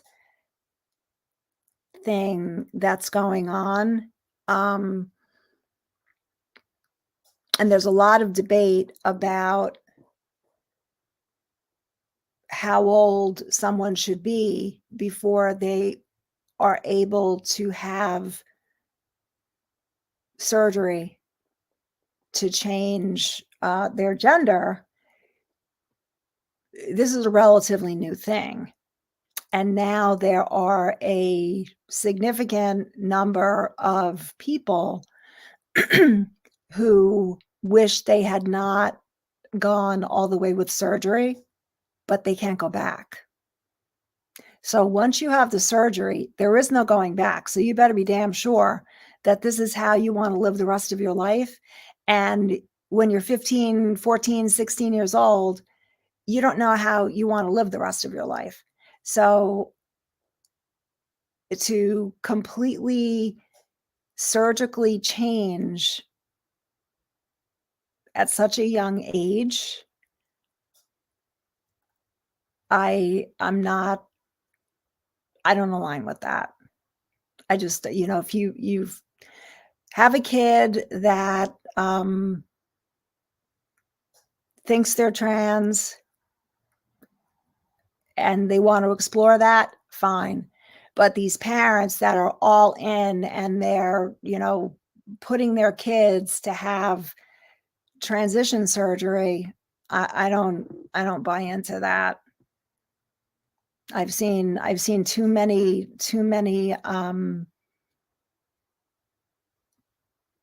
I guess videos of people that were allowed when they were young to do the transition surgery, and they regret it because they can't go back now. So I think if kids, they don't have any conception that if they do something, they can't go back. And so I think that you should have to be 25 to go ahead with transition surgery because they say at 25 is when your brain finishes developing. So by 25, you should have a pretty good idea if you want to live the rest of your life, how you want to live the rest of your life. And, that surgery, I've watched it. I've never seen it in real life because it is relatively new, but I've seen videos of it. And, right. It's actually very big in Thailand, crackles. And in fact, in Thailand, I think that's where they first started doing transition surgery. And people still go there because it's a lot cheaper. But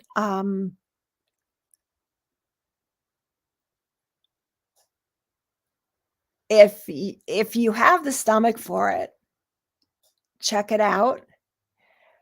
I cannot imagine the level of pain.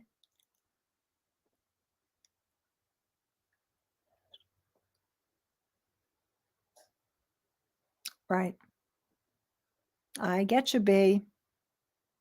Hey, Stat, what's up? Um,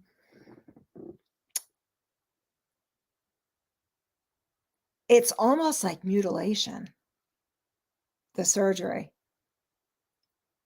And some of them document like daily or a couple times daily, and the pain level, I mean, you can just imagine having all of your goods down there manipulated and cut into and removed, and like I think um male to female or female to male or maybe both, you have to have a urinary catheter for weeks because you can't pee.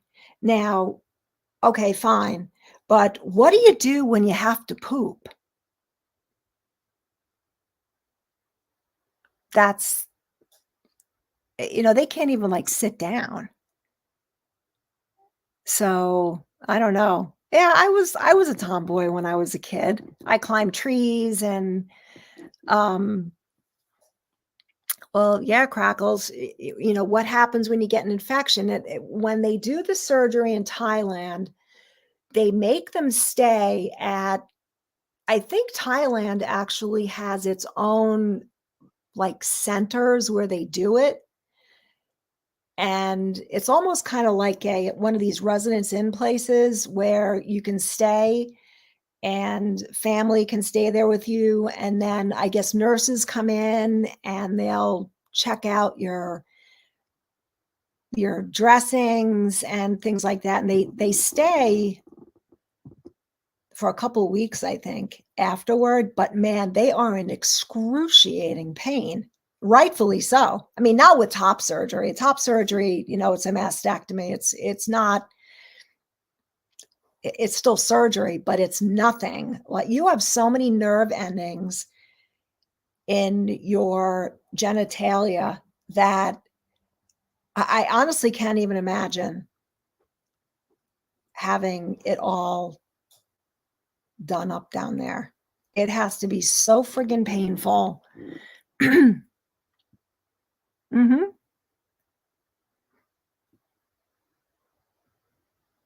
Right. And that's the problem, B. And there's actually 2 other people that I saw on social media that regret doing it. So,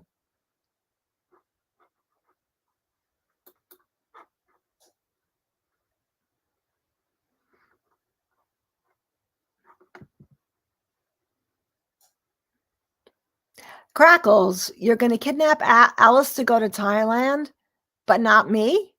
What's that? What's that all about? I wanna go. They say in Thailand, the what do they call them? Girl not girl boys, boy, girls, the the trans, like, lady boys, that's what they call them in Thailand. And, in Thailand, prostitution is legal in certain places. You cannot tell them apart. And those lady boys are beautiful. They're gorgeous. You get a bungalow in the oh, I know. I was talking to a friend of mine recently about going to Thailand and to Bali. The biggest expense is the flight because you can stay and eat and do activities there for virtually nothing. To stay in Bali is dirt cheap. The food is dirt cheap. It's gorgeous. And the same is true in Thailand. You can stay in a five-star hotel for a fraction of what it costs in other places. And I would love to go there just to see it. And I like seeing how other people live, what they believe, how they eat, how they survive. I love it. So, no ghetto.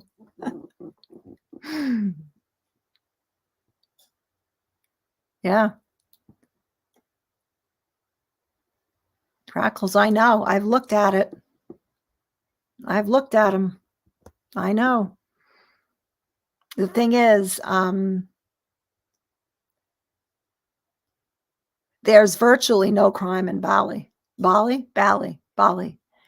Um, it's smaller though. So, but it is, oh my God, it's so beautiful there. So beautiful. Lily's Life. I watch a couple YouTube channels. Actually, Alice watches some expats that she told me about, and because I watch a couple expats in the Philippines and in Thailand.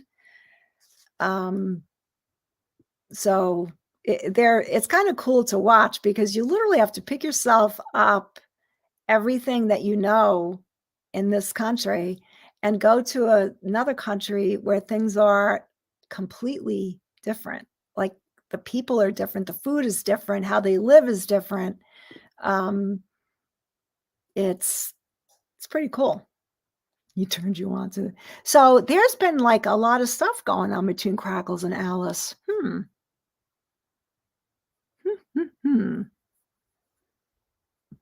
A lot of the airlines put us to shame. Yeah. Oh, I know. I will go on and try to put packages together for these places. And I always choose Crackles for the airlines. I'll choose Emirates, um, Singapore Airlines, British Airways, and there's one more. It's another Middle Eastern because they say the flights are phenomenal. They're great. Mhm. I've been to Costa Rica. When I was there, to build something in Costa Rica was insanely expensive because they have to bring everything in. Costa Rica really only has their only industries really are palm oil, because they have huge palm oil fields. I think palm oil is their biggest industry, and tourism. Um, yeah. Oh, isn't that you lived in Jakarta? I didn't know that. Mm,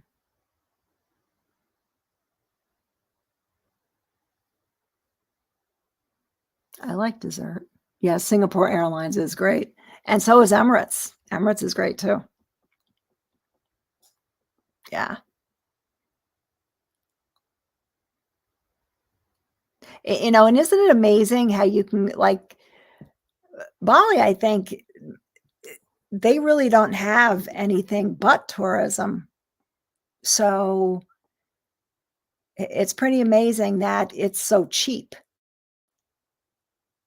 to stay there and to go on vacation there when they really don't have much of an industry. Yeah.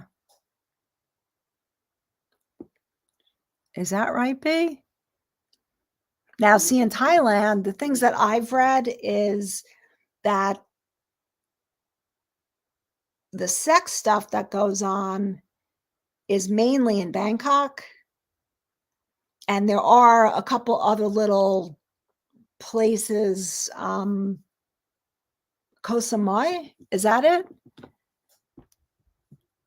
That have, like, little places, but I thought that it was mainly in Bangkok where all that sex and prostitution stuff happen, but in other places, like, if you go to Chiang Mai or down south, um, it's not nearly as bad. Yeah. Although I would still like to see Bangkok. It's I don't know.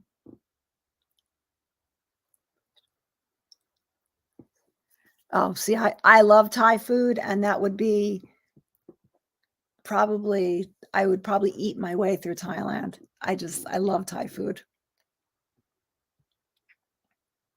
So Thailand is the whole country is shady compared to the rest of Southeast Asia. Because you know what other country is absolutely beautiful, and the islands is the Philippines. Some of those Philippine islands are absolutely beautiful. Reviews. I'm gonna have to check that out, Lily's Expat Life. Let me plug it in here. Lily? Okay, I understand. Because I will forget it. Lily? X. What's the name of it, Crackles? Lily who? Lily's Expat? I'm not getting it. You have to tell me the channel.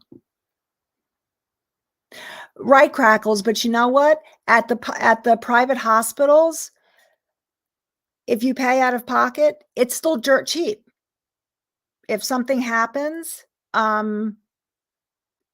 it's cheap. The one expat that I follow, but they're in the Philippines, I think. Maybe. Either Thailand or the Philippines.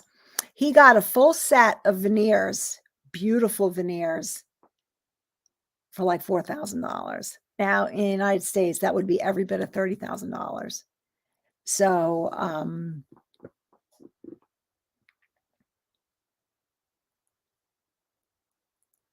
he's spending the whole summer in Aruba?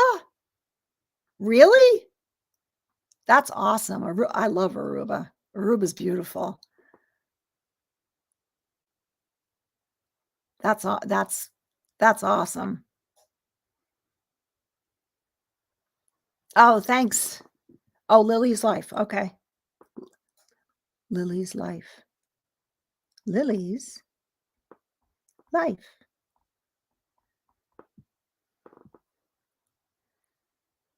Oh, I got it. She has white flowers around her head. She's pretty. Oh, I know who she is. I've watched her before. Yes, she married. Yeah. I've watched her before. She has a huge channel. Really big channel. Yeah, I know. Yeah. Oh, yep. I've seen her. I know. I know, Crackles. I saw that. Karen, not the G word. Oh, did he really?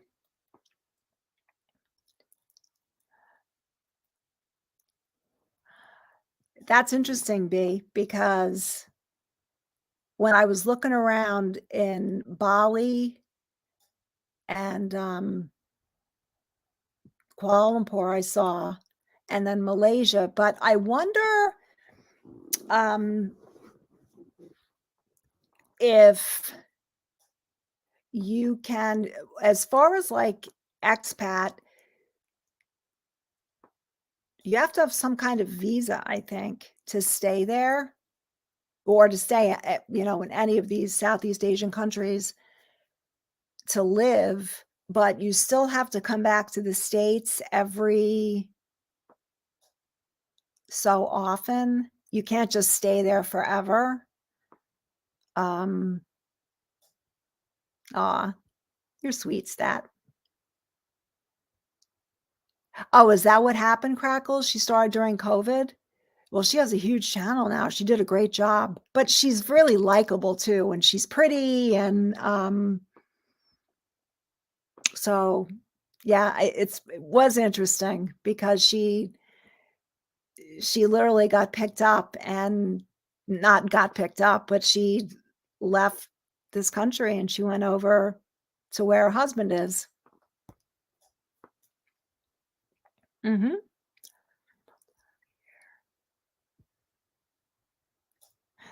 Well, I guess maybe they don't have air conditioning everywhere in there in Koh Samui.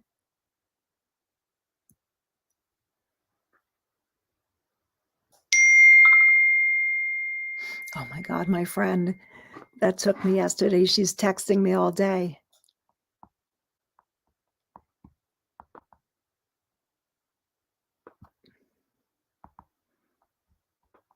She's a doll.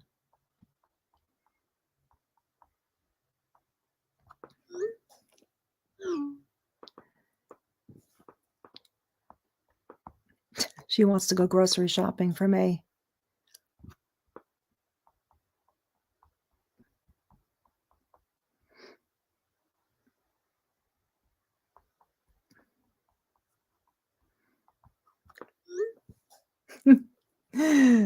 She's so cute. Oh, you pay extra for AC? Leave the country every 3 months. Yeah, to get the passport stamped and returned. Hmm. The one place that I would love to go to, but it's nearly impossible because they control the number of tourists that come in is Bhutan. Um, but they are very, very strict with the number of visitors that they allow because they have so many monasteries, I think, and they don't want an influx of tourists to come in and disturb the monks. Oh, B, she's the best. She's awesome. She drove me, it was I didn't have it locally. The hospital was a little ways away, and she brought her daughter, and her daughter is, she's a ballerina. She's in, well, she's in she her my friend and her husband wanted her to go to college, so she went to, a college that has one of the best dance programs in the country. And for the summer, she's going to be performing in a ballet theater, like professionally, for 5 or 6 weeks, she said. So she's excited. And she's a sweetheart. Her daughter is such a sweetheart, so sweet.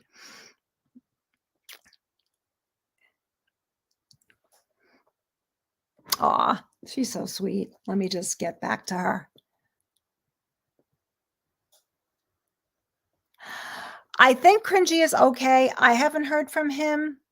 Um, but, you know, he must be doing okay. I don't know if Alice has heard from him. Um, but I guess he's okay. He just kinda, like, dropped off the face of the earth, but I guess that's social media for you.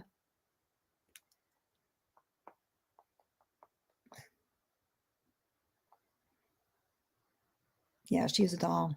And it's like she's so busy, she has so much going on, and she's worried about me. She has 4 kids, But she's empty nesting now because all of her kids are older. Her daughter is there, but her daughter, she's going to the ballet theater, I think, at the end of the month. And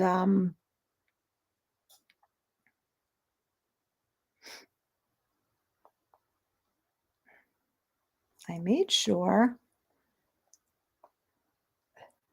I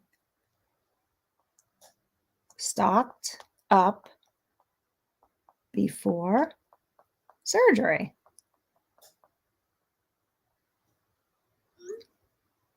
Groceries.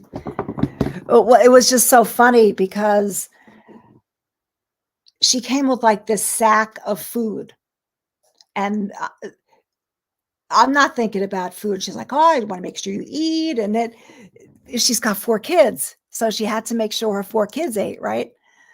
So she has to make sure I eat. How much do I eat?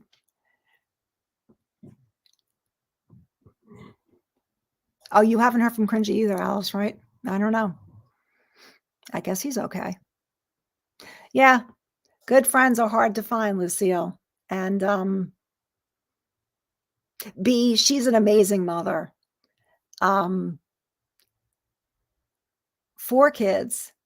Her oldest is a girl who is a physical therapist. She has a doctorate in physical therapy. Her oldest son is an athletic trainer at a Division I college. Her younger son wants to do the same thing, so he's in a master's program. I think he's going to the same school that her older son went to, and her younger daughter is ballet. And they're all polite, respectful, kind, friendly, just nice people. She did a really good job with them. Really good job. She should be very proud of herself.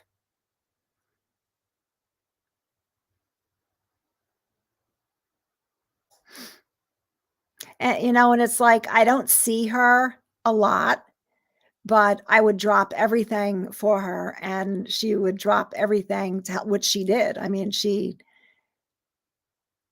when she heard that I needed a ride, she's like, "Oh, I'll bring you. I'll drive you over there." So,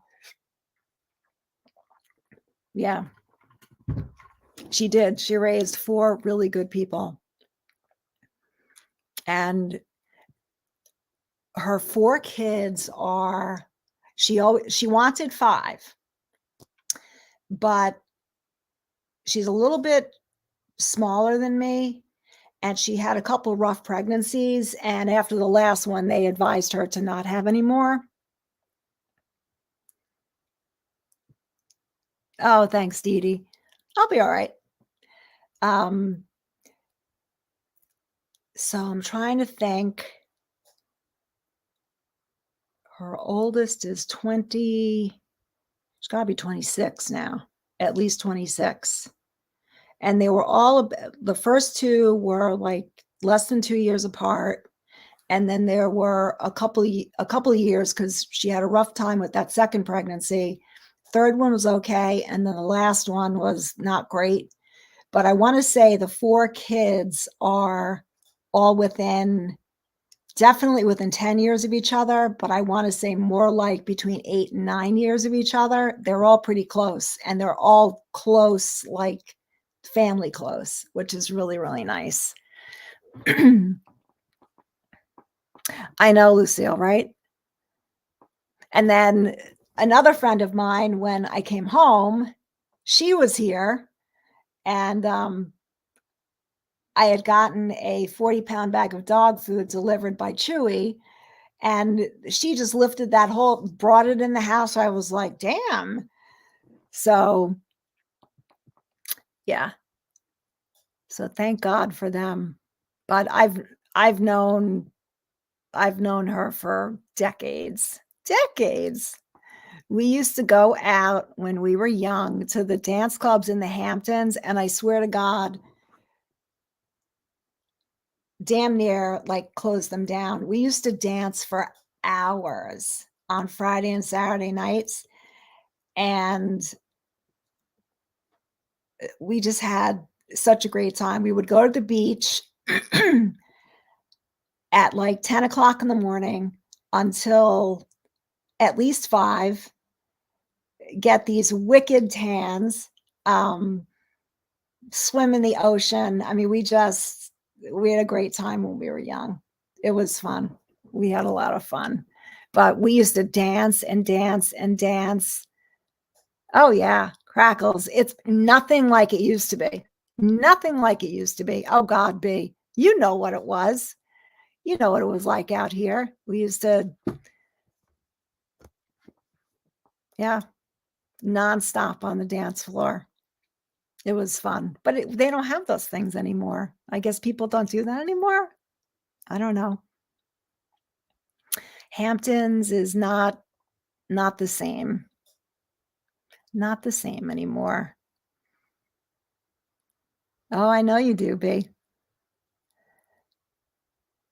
Things change. It's very different here.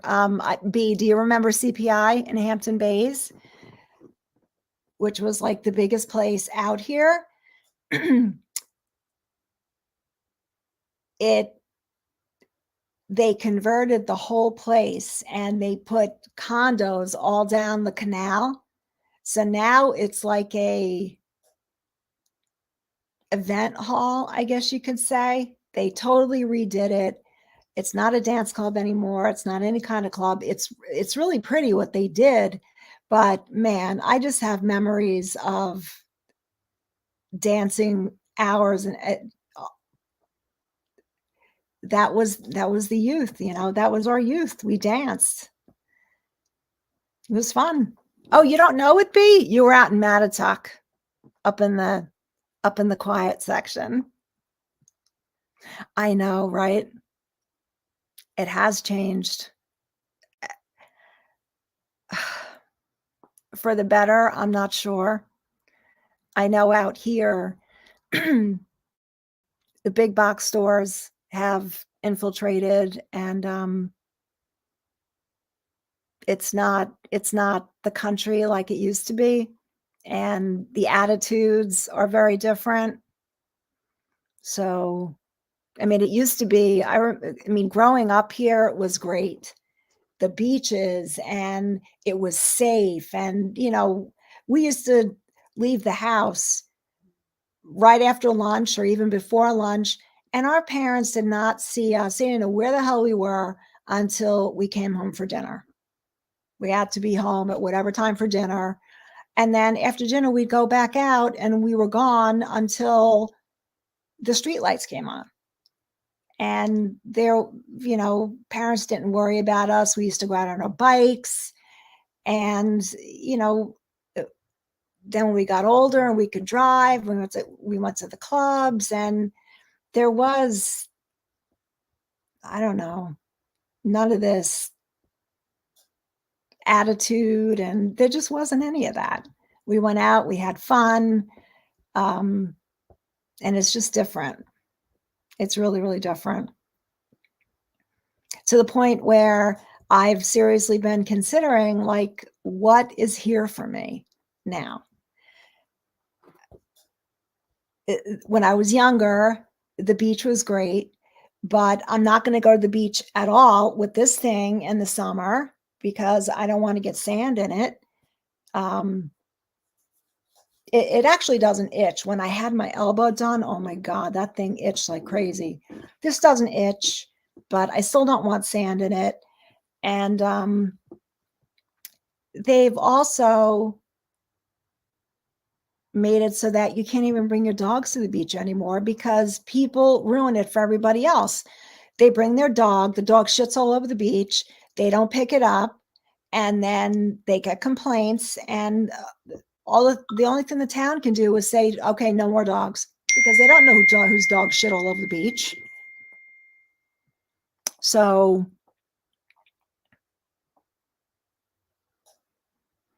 oh, crackles. the kids, they think they have the best clubs because now, there's technology and there's lights and this, but it was just the vibe back then with the see, I'm a little bit too young for the Studio 54 thing, but, it was the music, it was the vibe, it was just it was cool. It was the '80s, it was fun.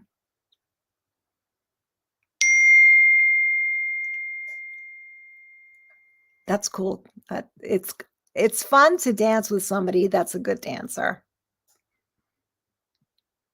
and it's funny to dance with somebody that has no fucking rhythm whatsoever. It's like, what do you do? You're, dancing with somebody who just doesn't get it. They just have see, for somebody that I think you're either born with it or you're not. I don't think rhythm is something that you learn. I think it's something that you either have or you don't. And for somebody that has it, I don't know how you cannot have rhythm. I just don't understand it. I don't understand it. You just go with the beat, right? So how do you not get the beat? You're doing your own beat and there's the other beat happening. Like, do you not hear the music? It's actually kind of like Elaine Bennis on Seinfeld. People really do dance weird like that. And you have to wonder, like, what are they listening to? They have something in their ear that, and then like, do they interpret music differently? Do they interpret the beat differently? So, I, they both,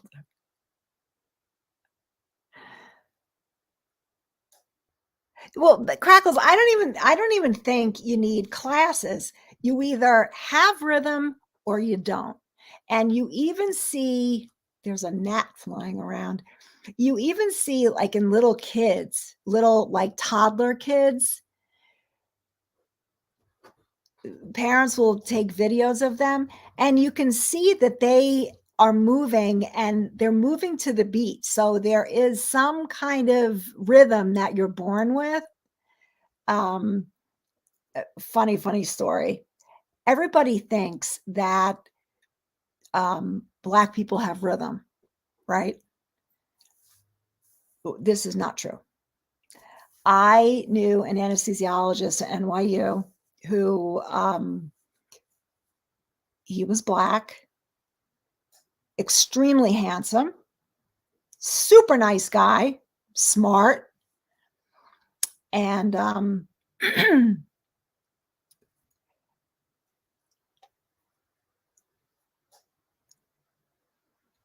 he, myself, and two other nurse anesthetists, like on a Thursday or Friday, said, let's go to Puerto Rico for the holiday weekend, whatever holiday it happened to be.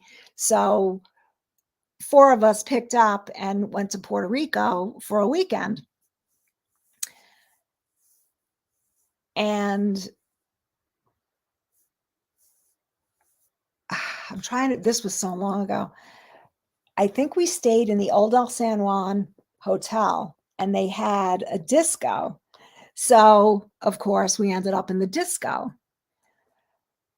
I was horrified at how his name was Eric, how horrible of a dancer he was.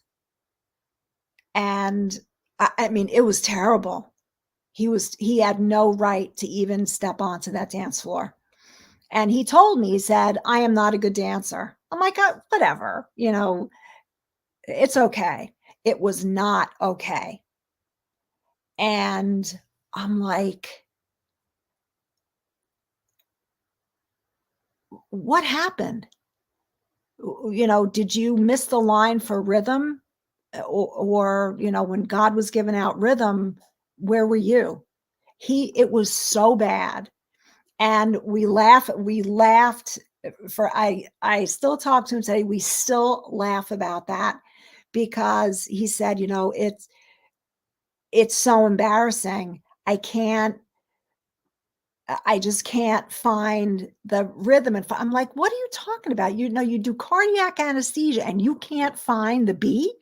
Come on, Eric." But he couldn't. And he was all over the place, and I was like, "Oh my god, he's terrible." But true story, not all Black people have rhythm.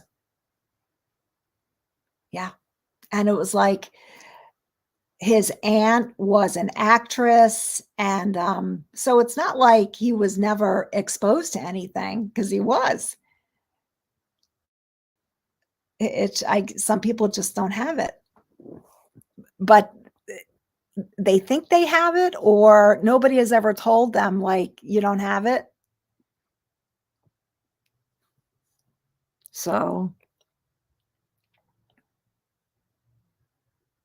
dancing is great. It's great exercise, and I swear to God, I think that's how we stayed so thin when we were young is because we would dance for hours, on Fridays and Saturdays, hours. Hi, Carolyn. Nice to see you too. We're talking about, or I'm talking about dancing and rhythm and having rhythm and not having rhythm. You dance every day? I think I do too. I don't formally dance, but when music comes on that I feel it. Like today, I was going around doing little things and I had music playing on my phone that I could hear. It was plugged in and charging, but you know, you know what's really good exercise? Hula hooping. Excellent exercise. And that I could do that for a long time. I love to hula hoop.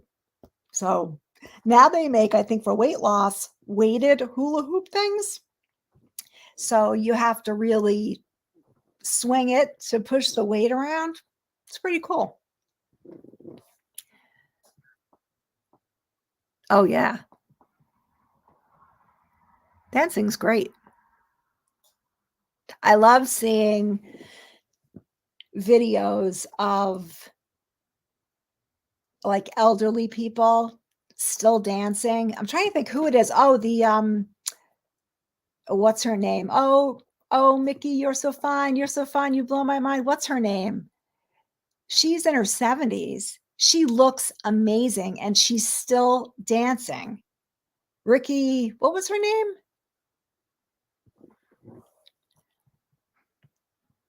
Aw,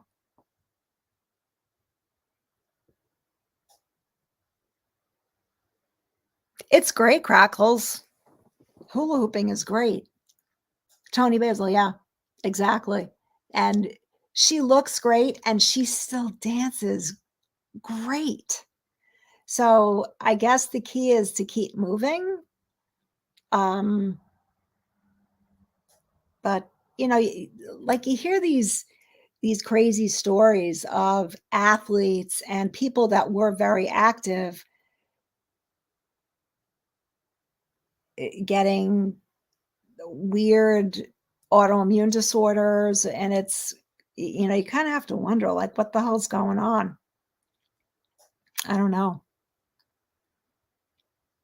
Because it seems that even people that stay active can have big problems, but you still have to try, I guess, right? Yeah, Lucille, and tell me her legs are they phenomenal. Phenomenal. She, yeah, she was a force to be reckoned with, that's for sure, Tina Turner. Wow. I know, Beth. I mean, is that I think that's what's happening to me is that I'm healthy, but just because of being so active and doing so much, God, look at my flat hair, doing so much stuff, things are breaking down. Like I said, this is the first bone I have ever broken. I've never broken anything else. So I hope this is not, well, she had said that my bone density is probably really, really good considering this injury and how it broke. And I guess the shape that it broke, it wasn't a transverse. It was not normal. I don't know. Oh, really? Tina Turner was one of the best concerts? I'm trying to think what are one of the best concerts ever I saw was Billy Joel and Elton John, where they did like dueling pianos. It was so good. And I saw Fleetwood Mac when Christine McVie joined the band again. That was great. I saw Carrie Underwood. She was amazing. Tim McGraw and Faith Hill, I've seen God only knows how many times because I was a huge fan. They were really good. But, you know, when they get older, they start to lose their voice. So they don't do as many shows. They don't tour. I would love to see Lady Gaga.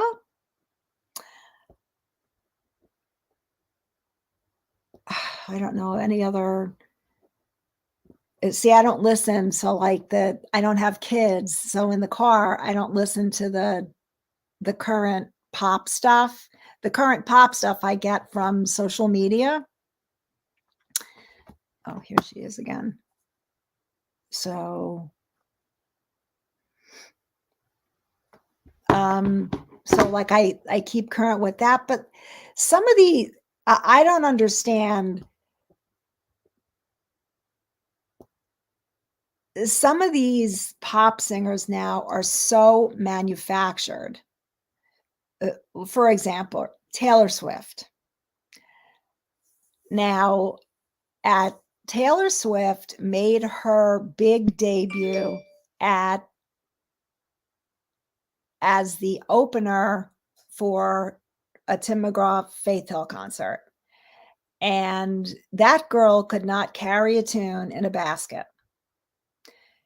She wrote the song Tim McGraw. This is when she was a teenager, I think, back then. And, you know, she played her, it was just her and her guitar. She was so off key. She was adorable, very sweet.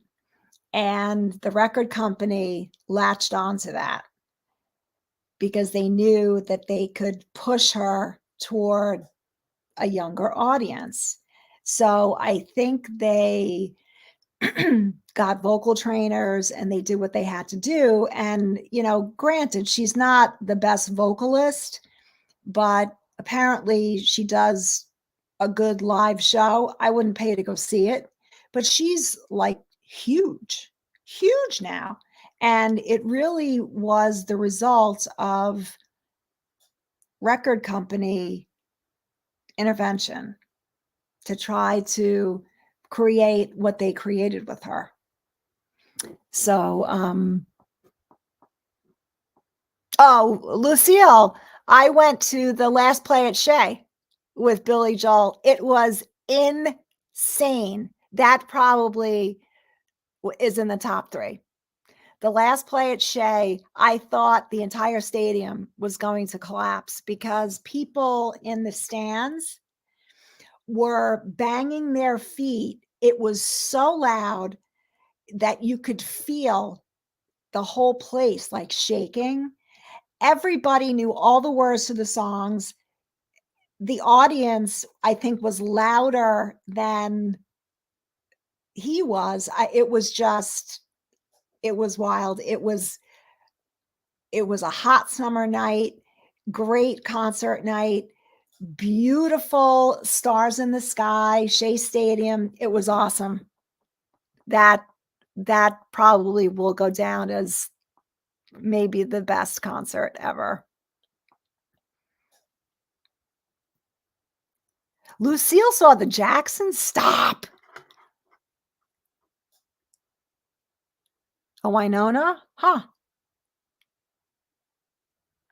I know, I don't really know. I know, like, Ed Sheeran, he's a new one. I know, is his name Sam Smith? He's a little whatever. I like his songs, though. But I really don't know, uh, like, I know Demi Lovato, she's got an amazing voice. Um, but I don't really listen to the current artists. So, and I can only really tolerate rap music in tiny doses. So, Tony Bennett has dementia, I think. When Lady Gaga performed with him, she had to, like, lead him on the stage, I think, and walk him off. But he remembered all the words to the song, and I think they said he didn't know who Lady Gaga was, but he didn't perceive her as a threat, so he went along with her. Um, I'm trying to think who else I've seen. Nobody super recently. I never saw the Eagles, that I regret. Um,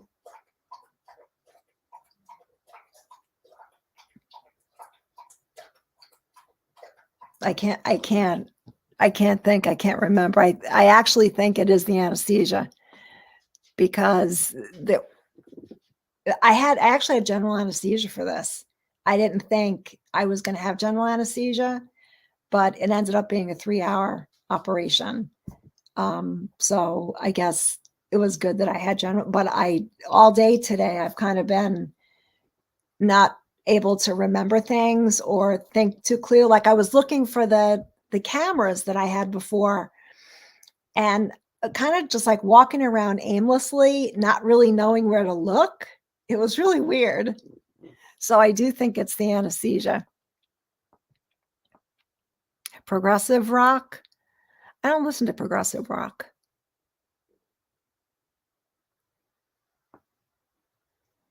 Oh, I do stat. It was just a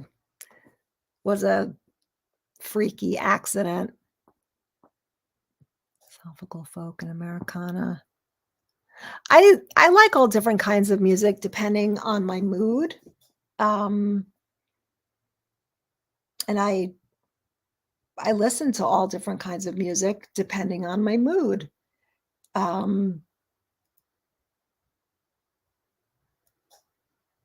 I cannot, and I've been to a lot of Jimmy Buffett. I've seen Buffett, God, a lot of times. And when I lived in Southampton, Jimmy Buffett did a benefit concert. They used to do it once a year. It was called All for the Sea, and all of the money collected, the artist did the concert for free. It was at Southampton College, and I could hear it from my house.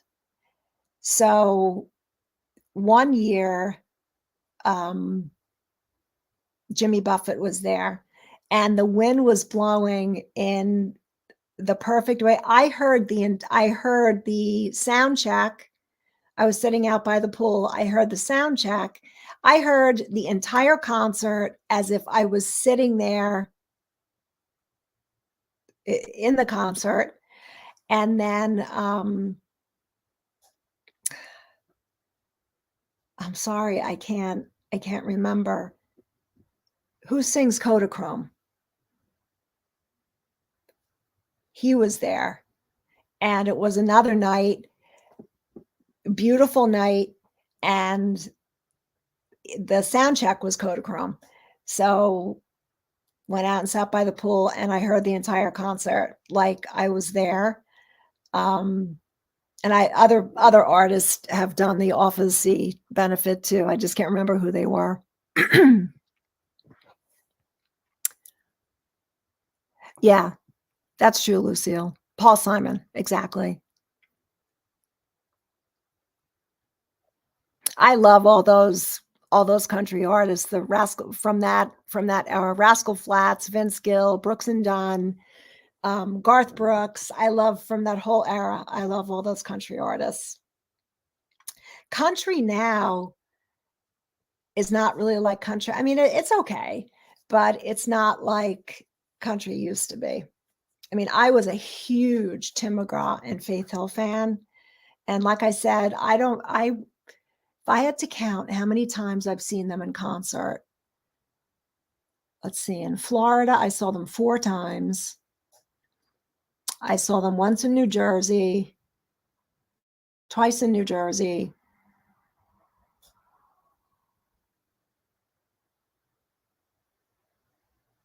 Twice at Madison Square Garden. So I'm going to say that I've seen them probably 10 times in concert. And a lot of times I saw the same concert more than once because somehow I would always end up, even though I had seen it, I'd go on eBay and see if I could get a single ticket.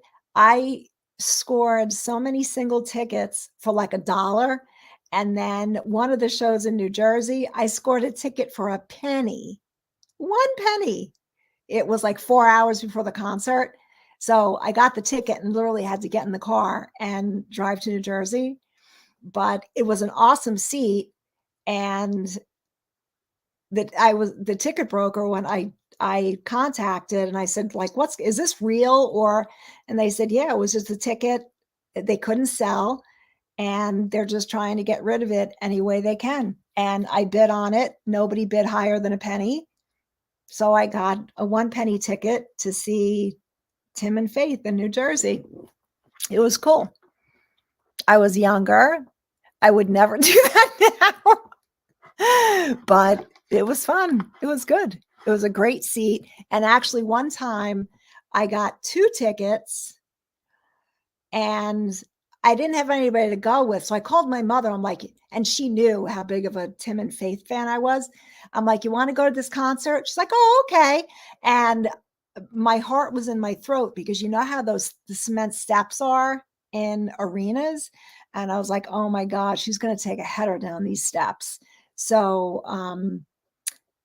I helped her down and she had a great time. And oh, Faithful's so beautiful and he's so handsome. And she had such a great time. And, you know, it's those times that I look back now with my mom that I was able to do things for her that nobody else did. You know, like I took her to Las Vegas. I sent my parents to Hawaii for their 40th wedding anniversary. You know, took her to concerts. I took her to see shows in the city. Nobody else would have done that. And she loved it. She had a great time. You saw Elvis?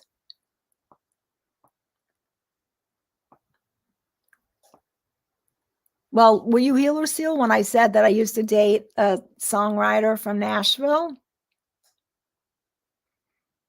Yeah, he wrote songs for, in this list you just did, two of them he wrote songs for.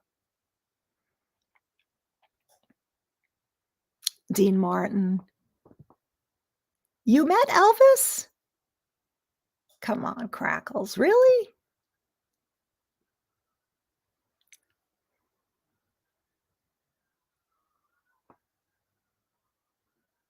Sirens. Must be an accident somewhere. So, yeah, all those old country artists from that. I'm trying to think who else from that era. I'm fucked up from this anesthesia. I really am. I cannot think. I can't remember anything. I can see the faces of the country artists that I want to talk about. I can't remember their names.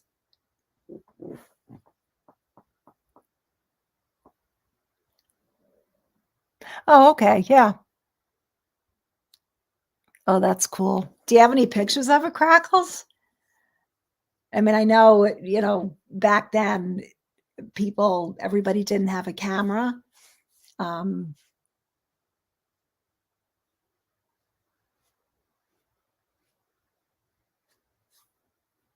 Now I'm thinking about The Last Play at Shea with Billy Joel, and I think he did it for did he do it for 2 nights? Of course, both shows, it was a literally, like, you couldn't get those tickets for anything. They sold out so quickly, and you had to know somebody to get in there. There were so many celebrities, like his ex, Christy Brinkley was there, his daughter was there. It was cool. It was, and they actually have it now. They have it on video, the whole thing. So, Johnny Cash, Merle Haggard. Yeah. At least you have the memory crackles. That's pretty neat. I saw something with Michael J. Fox yesterday and his wife, Tracy Pollan, was with him. Now, do you remember how cute Tracy Pollan was when she was younger?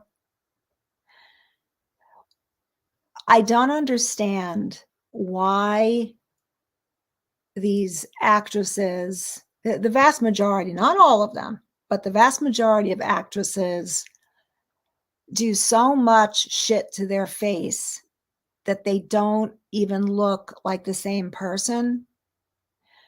I don't know what Tracy Pollan did. She doesn't even look like herself anymore. I couldn't believe it when I saw it. She doesn't even look like the same person. I don't understand why they do that. They go to such extremes, like, oh my God, can't let that wrinkle show, put filler there, put this here, and then they end up looking like cartoon characters of who they used to be. I mean, she was adorable. Why did she do that? I mean, her eyes are all weird looking, and Stat, I always say that when the time comes, I'll get a facelift, but I'm not going to, like, the plastic surgeon's always like, oh, well, Botox and filler can be your bridge to, no, no, no, no, no. It's not a bridge to anything, because you can't puff your face up with filler to the point where it's distorting. It's distorting what you look like. Just go have a facelift. Stop with the filler and go have a facelift and just leave it.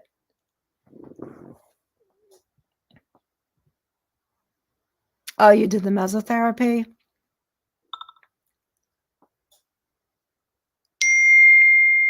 That's right, Alice. She did. Yeah, she did. And she was adorable. And I saw that picture of her yesterday. There's something weird with her eyes, whether she had a bad eye job or what it was, but she doesn't even look like herself.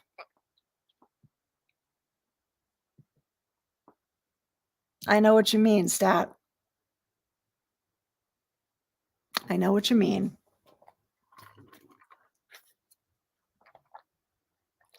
And the celebrities, actresses that have chosen to age naturally, they look great. Like Judi Dench, Meryl Streep, because that's how you're supposed to look. That you can tweak a little bit here and there, but you're supposed to age. And it's not like if you puff your face up with fillers and all this stuff that you look like you're 30 again, because you don't. You look like you're 60 trying to look 30. So, and I mean, I'm not against anybody doing whatever it is to their body that makes them feel better about themselves, but when they have to look in the mirror and think like, "Oh shit, what did I do?" Right? And it's just like the transition surgery. Once you go too far, there's no going back. You can you can start off with something small. You can always do more, but you can't do less. You can't take it back once it's there. So, well, Botox has a lot of really good uses. The problem is that it really only lasts for 3 months. So, I mean, they use Botox to um, treat urinary bladder spasticity. They use it for migraines, um, and they're doing research with various muscle disorders like spasming muscles, but it doesn't last that long. That's the downside. If they could make something that was longer acting, they'd really have something. Lady Colin, no. Who is that Lady Colin Campbell? I don't know who that is.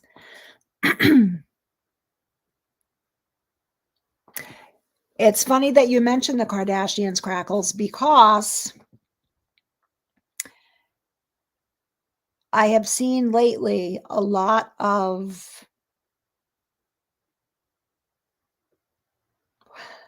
wow,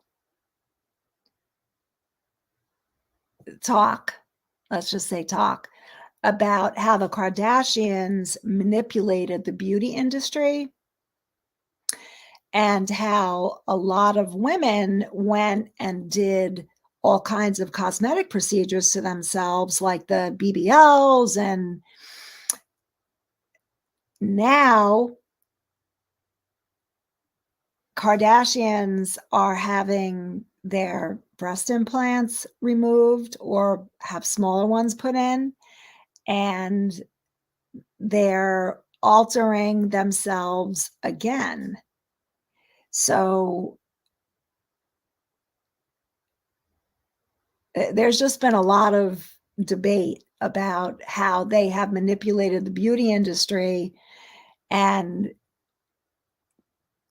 really made younger people go for cosmetic procedures. And, if you look at their photos before and after, they don't look anything alike.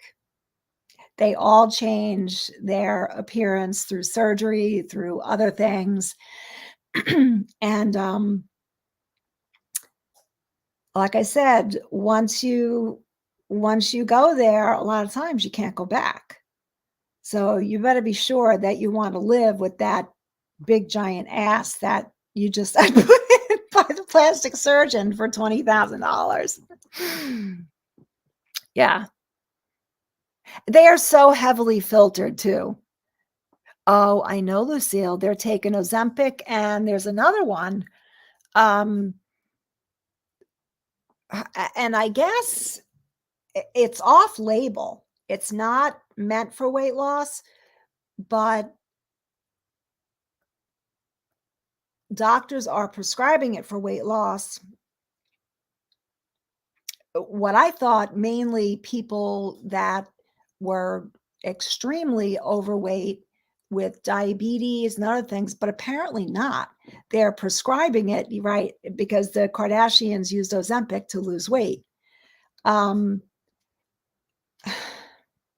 you know, you have to think those medications are not without their own host of side effects. So, what are you going to do? Take Ozempic for the rest of your life? Because as soon as you go off of it, you're going to gain the weight back. So instead of people are always looking for a quick fix, you didn't gain 100 pounds in a month. So you're not going to lose 100 pounds in a month. You're going to have to alter your lifestyle. And I know it from myself. I laid around all winter. I didn't do a goddamn thing. I gained weight. I ate like shit. and I felt like shit. So it was like, because I get seasonal affective disorder. I get depressed in the winter, but this year it was worse than it ever was. I literally did nothing. And as soon as I started moving around again, the weight has kind of fall I mean, I still have a few more pounds to lose, but the weight has come off.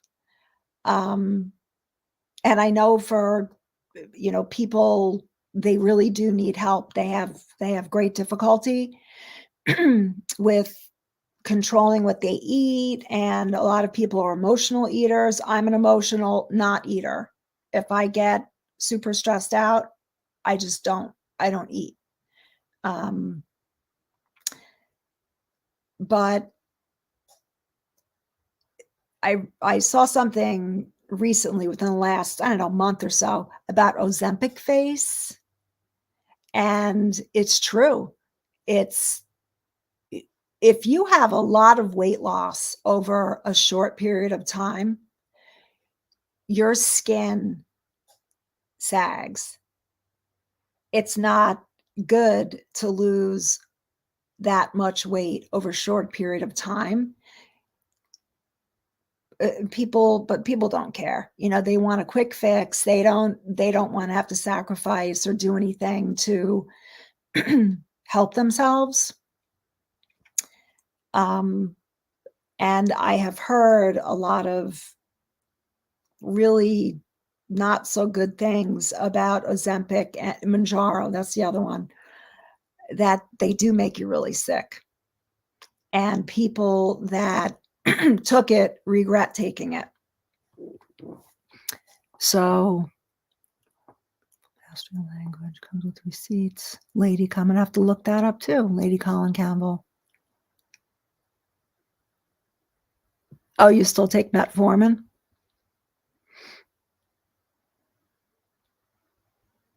I'm gonna have to check her out. Yeah. Oh, she's got dogs. I'll definitely have to check her out then. And I have to look her up. Lady Colin Campbell. Lady Colin Campbell. Lady Colin Campbell. There she is. She's a British Jamaican author, socialite, and television personality who has published 7 books about the British royal family. Okay. I'll check her out. I will. Metformin is bad. I don't like metformin. It's got a lot of side effects.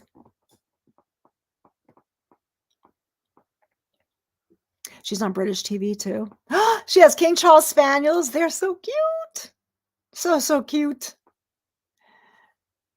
I don't know if they're the smartest dog of the bunch, but they are adorable.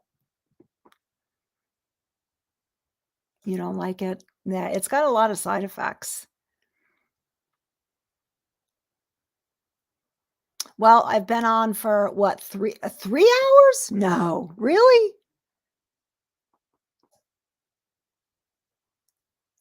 Wow. Beth, if you're not, why are you taking it if you're not diabetic anymore? Get off of it.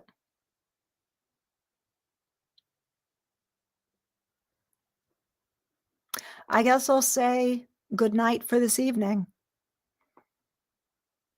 It's starting to hurt now. I can feel it. I guess this is where the pins are, and the Tylenol wore off.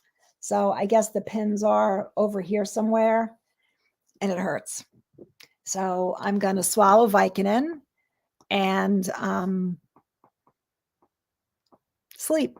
I have to give the dogs they're unusually calm. So they must sense that there's something amiss. I missed you guys too. I'm going to try to, now that I can't really do anything, I want to try to connect with you guys. And now that I can actually speak without breaking out in tears every single time, I would like to see you guys more and talk with you guys more. when the anesthesia actually wears off, and I question, I hope to God I'm not getting dementia, but it is the anesthesia. 3 hours under general anesthesia is actually quite a long time. And it was weird because it's funny to be on the other side because I know what's happening, right? And when my friend was driving me home in the car, I could like smell and taste the gas coming off. It was really weird. Oh, I missed you guys too. Oh God, here comes Alice. What do you want to watch, Beth? Oh gosh. Thanks, Alice. I'll talk to you soon.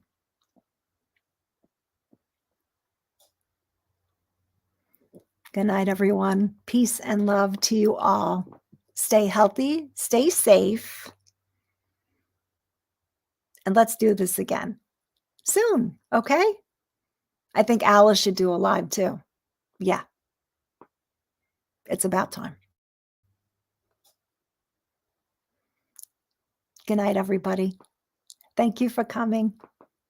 I enjoyed it. Until next time, have a good night, sleep tight, and enjoy the rest of your week.